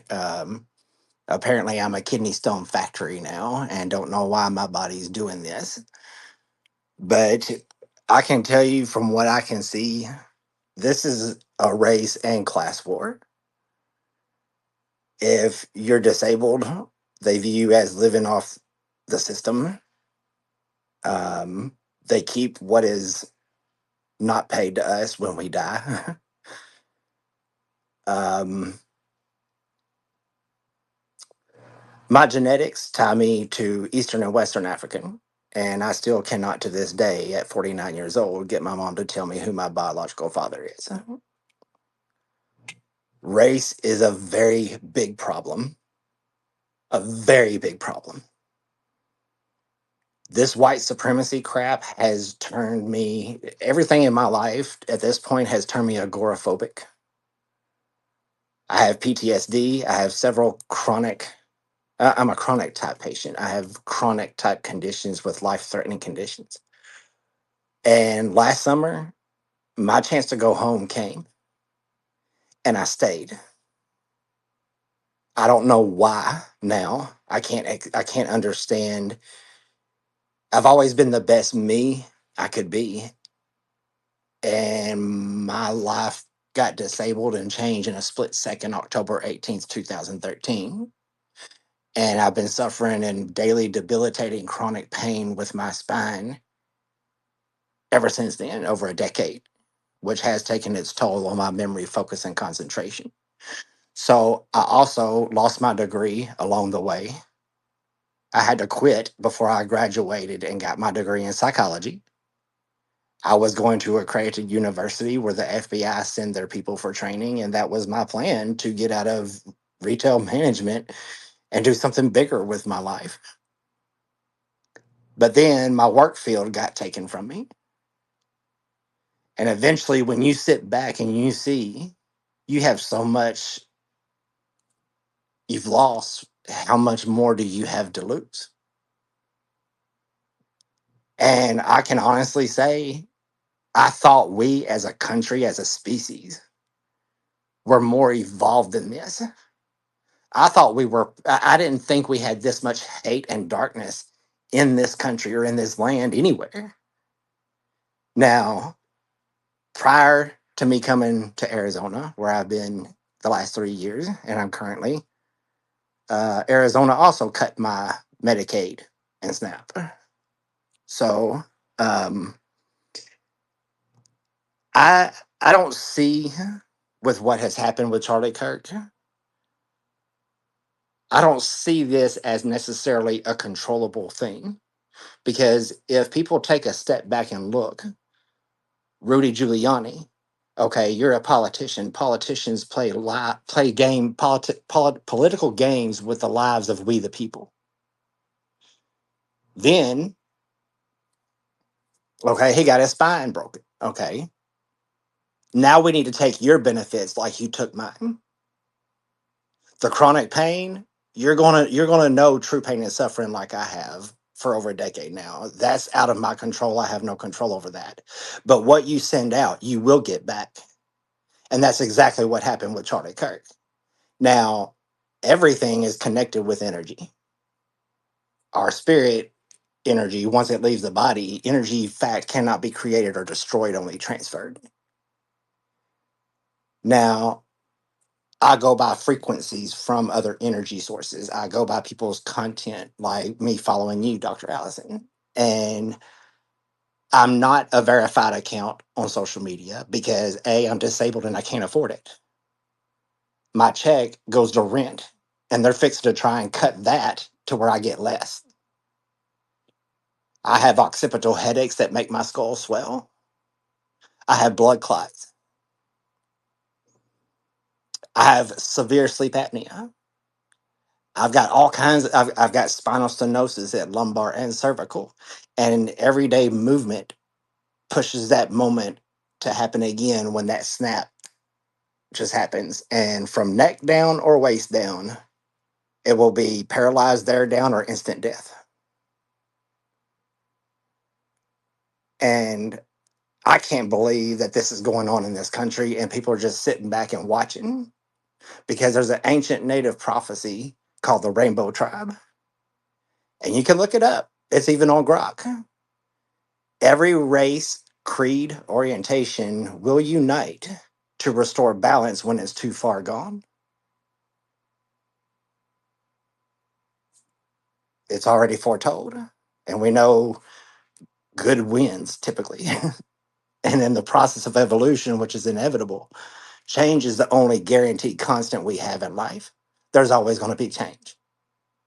Those who rage against it, typically in evolution, they stagnate and die out. But I don't know why this isn't happening in the process of evolution. Why do we still have this in today's day and time in this land? And even from my own family perspective, I left Arizona last October and I went to Ohio because my frequencies were getting that my mom was in trouble. That turned out to be a traumatic experience. She would rather stay with an abusive alcoholic in her senior years until she dies, who's using up her money, rather than come here and have peace in Arizona in an apartment on site where I could walk to her and get to her and make sure she's okay just because of my orientation. And in my age of 49, I don't see why that is such a big deal. When I have always been the best me I could be, I didn't think about my blood clots when I went. I just knew she was in trouble. And I flew with a walker and a cane. I traveled by myself. I didn't think about the changing pressure with elevation. um, when I came back, that 1 month in Ohio changed me, and I almost was taken to the ER my first night back because I was told when I was trying to lay down, my lips went real pale blue. Uh, some other signs, but then we look at why are so many people injured in society. I'm sorry, but I may be biracial. I don't care what your color is. I don't care what your belief is. I don't care. If you're a good person, that's all that should matter. And I thought all this time, being the best me that I could be, I thought that added up and I thought there was more like me out there. And it's really, really sad. It really is in today's day and time. And I'm ashamed of this country. I really am. Not everybody, because there's people like us in this area, in this group. They're still fighters. They're still what they call the resistance on Twitter. You know, I just I don't understand why it has to be this way. But that's just the way I view, like with Charlie Kirk, all this darkness and all this bad change happening at once. It's not right. It's not normal. There's going to be something for every action is an equal and opposite reaction. And it's going to have to balance itself out because we as people are not balancing it correctly. So the energy has got to balance itself out. So things are going to happen. And I do not feel sorry for things happening like to Giuliani. Did it have to happen? Who knows? My accident didn't have to happen either. Mine was a tire salesman who sold me a tire as brand new and it was 6 years old and dry rotted and came apart on the interstate. And the courts protected him, the criminal, and dismissed my case and threw it out. But it disabled me, and now I'm being punished because I'm seen as milking the system when it's money I paid in when I worked as long as I could. And now I've had my work and everything taken from me. I had my own licensed nonprofit business in Louisiana before I moved here. I helped people with a legally recognized business with hauntings in their homes across the United States. I ran that on my limited income. I did that selflessly to help other people. And we can't even get it's like every politician, every administration there's never been true transparency all up to now. We've all been lied to, we've all been cheated, we've all in some form or another. And then you have people Uh, who tell their people as voting the lesser of two evils. Okay, well, to me, bad is bad. You know, I mean, darkness is the way I see it. But I just don't have any loss of love for people like Kirk. And with that, I'm gonna go ahead and close up. Thank you so much, BG. And I'm so sorry about, some of the harmful things that you've experienced and that you continue to experience. I do feel like we need a stronger social safety net. I don't feel like people should be ostracized. I respect the fact that you put in your work, and and it's unfortunate that some people see it as a handout. Um, so yeah, I just wanted to tell you that. It's OG Mel's turn, and then Hey Now, and then me and Arturo are gonna just say our last little stuff and goodbye. And anybody else who wants to just continue to talk to us, we're here every Sunday, 11 p.m. I said 11 p.m. It's 11 a.m. Central, 12 p.m. Eastern, and it usually lasts about. I try to make it 2 hours, but then y'all peer pressure me, and it's like end up being 3 hours. But so and we also meet on Wednesdays, but normally we meet like a benevolent writing space to encourage writing. It's just that this horrific thing happened, and then it necessitated a response. Yeah, I would like to. So yeah, OG Mel, you'll go, and then Hey Now. OG Mel, the mic is yours.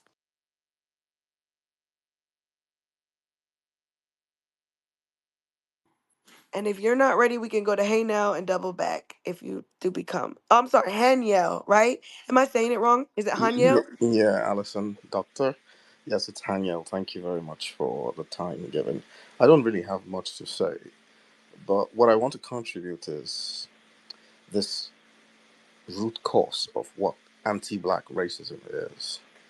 Why is the pursuit of white supremacy? Because for me, back in many years ago now, a few decades ago now, it was something that I had to confront and I had to understand it. And the way that I try to understand anything is to always try to get to the root cause. What is the root cause? Why am I hated because I'm black?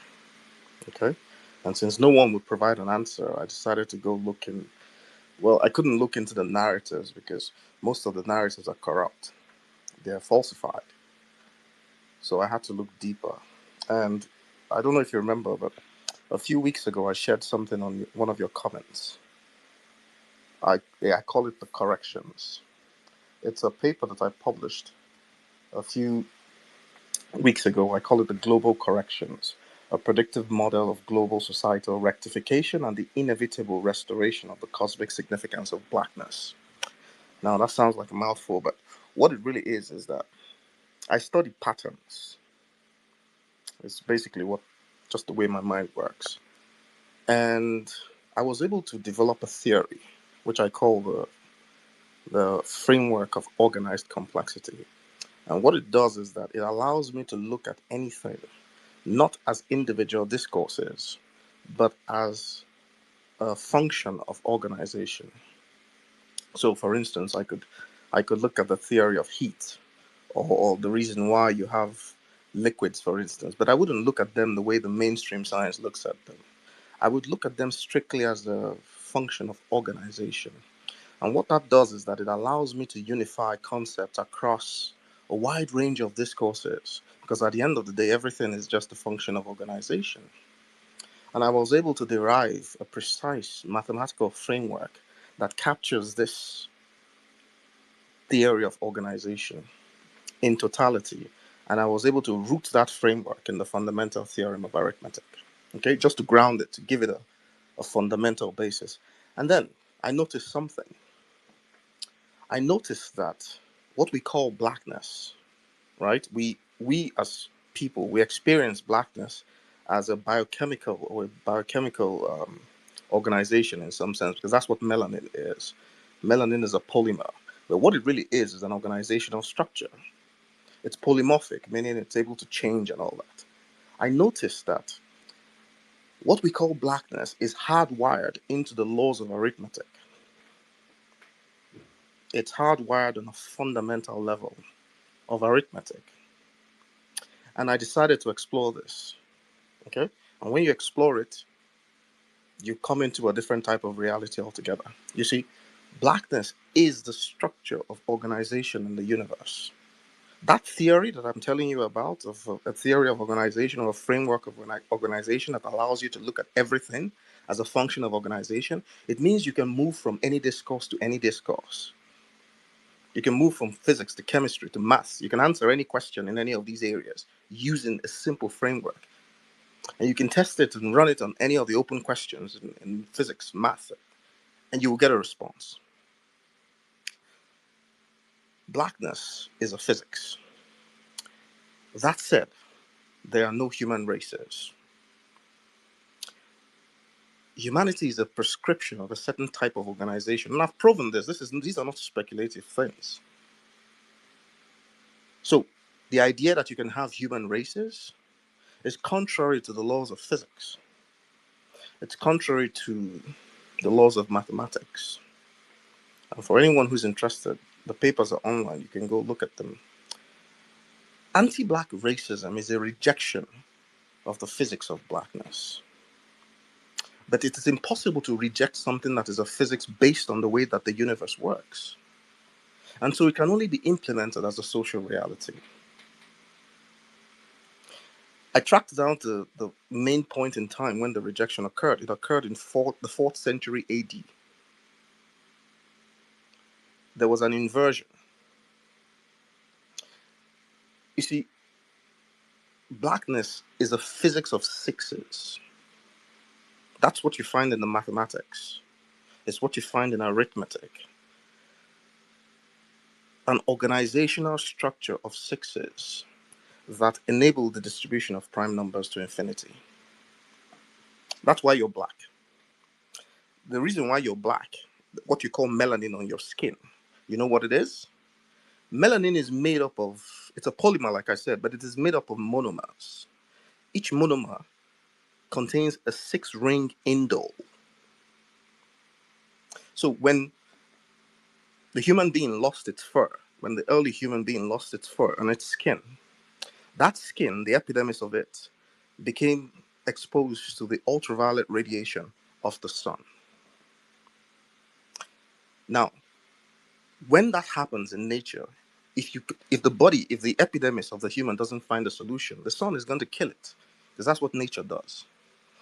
So the solution is that nature synthesized a system that is able to use the chaos that is caused from the bombardment of ultraviolet photons and to trap it into a system, right? Where the chaos itself can be patterned into order. Why? Because the sixes, they underlie the distribution of prime numbers, and that is proven to be the most complex thing imaginable. That's why you're black. It's a solution. And everywhere in your physical body where chaos has a tendency to occur, like in your brain, for instance, your brain is literally like a dissonance engine. In order for you to generate thoughts, you generate chaos in some sense. But if nothing collapses that chaos, then the individual will not be able to function as a human. And so your body deploys the same solution as that on your skin. It develops a 6-layered cerebral neocortex. Okay, it's divided into 6 layers for that reason. And it uses melanin, what mainstream science calls neuromelanin, to dampen the chaos. First of all, your brain generates it, then the melanin retracts it and collapses it into order. That is how we maintain I'm sorry, coherence. but I wanted to let you know my phone charge is super low, so Okay, I I'm just just going to if round up. So, based okay. on all of this physics, I was able to predict a restoration, a correction by studying the patterns. It's very deep, it's very wide. We are in the midst of a correction, a societal correction, but it's more like a human correction. And the correction itself is being triggered by the collapse of chaos. All right. And it is a time period where there will be because white supremacy, what it really is a dissonance. It's like just like that chaos, right? It needs to be retracted into order. And out of that, intelligence will emerge. That's what happens in your brain, is what happens in all physical systems across the entire world. So the world is undergoing a physical process right now that is synonymous with all the physical processes that, the way that the universe is organized. So there are two, because the outcome of this correction is inevitable. There are two processes by which it occurs, either through acceptance or rejection. But what rejection simply does is it creates what you're witnessing right now. Everything is predicted in the paper, the timelines, everything. And it's shocking, but it's just going according to that plan. All right? So, folks, buckle up because it's about to get heavy. The kind of things you're going to witness in the coming months and years, buckle up. But the outcome is inevitable. Okay? That's all I have to say. Thank you. Thank you so much. And I want to give my co-host Arturo a chance to say his closing statements. And y'all, my dog is mad at me, so he has to go. Yeah, so sorry, I'm trying to finish up this article of getting quotes from people in Congress about the Supreme Court thing. Um, yeah, that was really insightful, Daniel. I really appreciate that. That was um that was pretty cool. Yeah, at the end of the day, man, like I don't, I've been watching the news and stuff, and they still don't have a suspect. They thought they did, now they don't, and they keep calling this thing all kinds of stuff. People in the comments of this, I advise not going into the comments of this space. It's extremely racist. Um, the clip that I shared of me and Allison that's in the Jumbotron, a lot of racism there. If you guys want to go on a blockathon, there's a lot of them in there. Now, of course, like Allison said, that despite the fact that chances are a white dude did this, we're going to be blamed for it. Either black people, Latinos, immigrants, trans people, who knows, right? They never blame the straight white male, though. And looking in the comments of this space and that clip I shared, it's already happening. The clip of me and Allison, they're saying me and Allison are stoking people, like we're starting shit like Charlie Kirk did, right? They're trying to portray him as some sort of saint.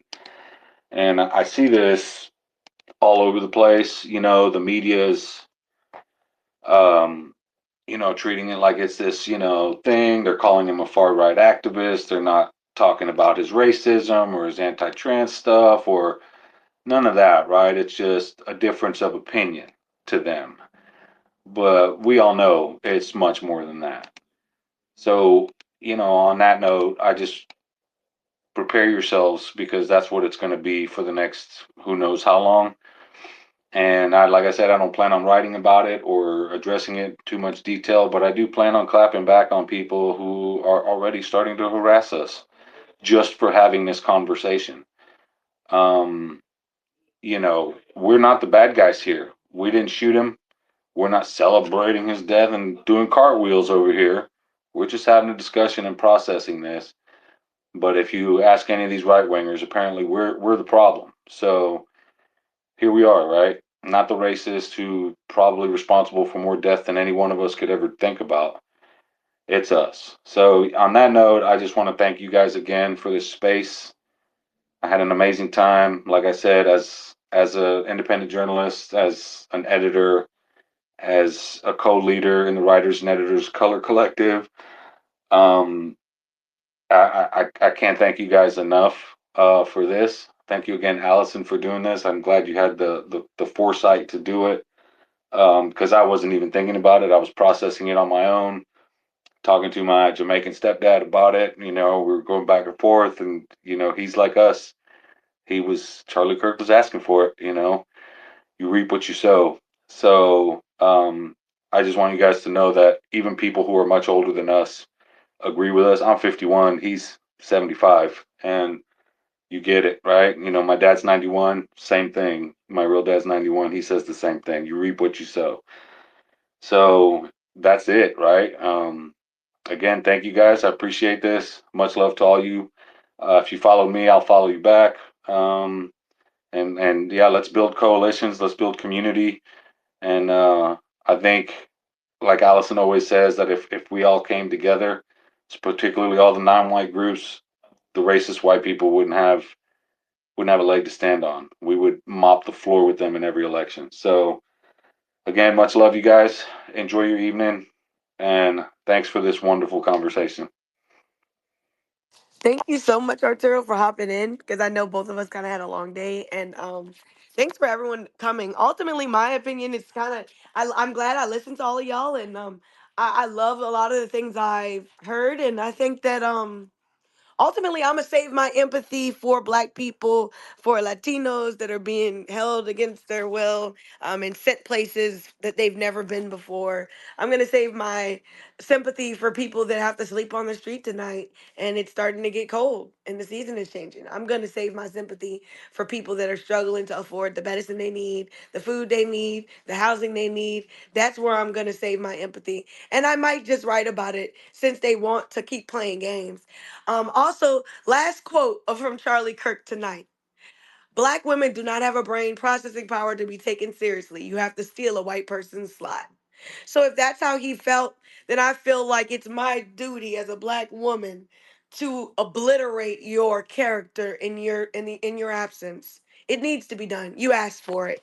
I can't say you asked for the violence because, like I said, I don't know. As somebody that has been a victim of violence, I'm really careful about saying that something that someone does is calling for something. But at the same time, if a white person walks into the hood and says the N word, which they would never and never do because they don't do all that stuff offline, they would get punched in their face and they might die. You know what I'm saying? You're gonna stumble around those people that are not gonna tolerate your intolerance, right?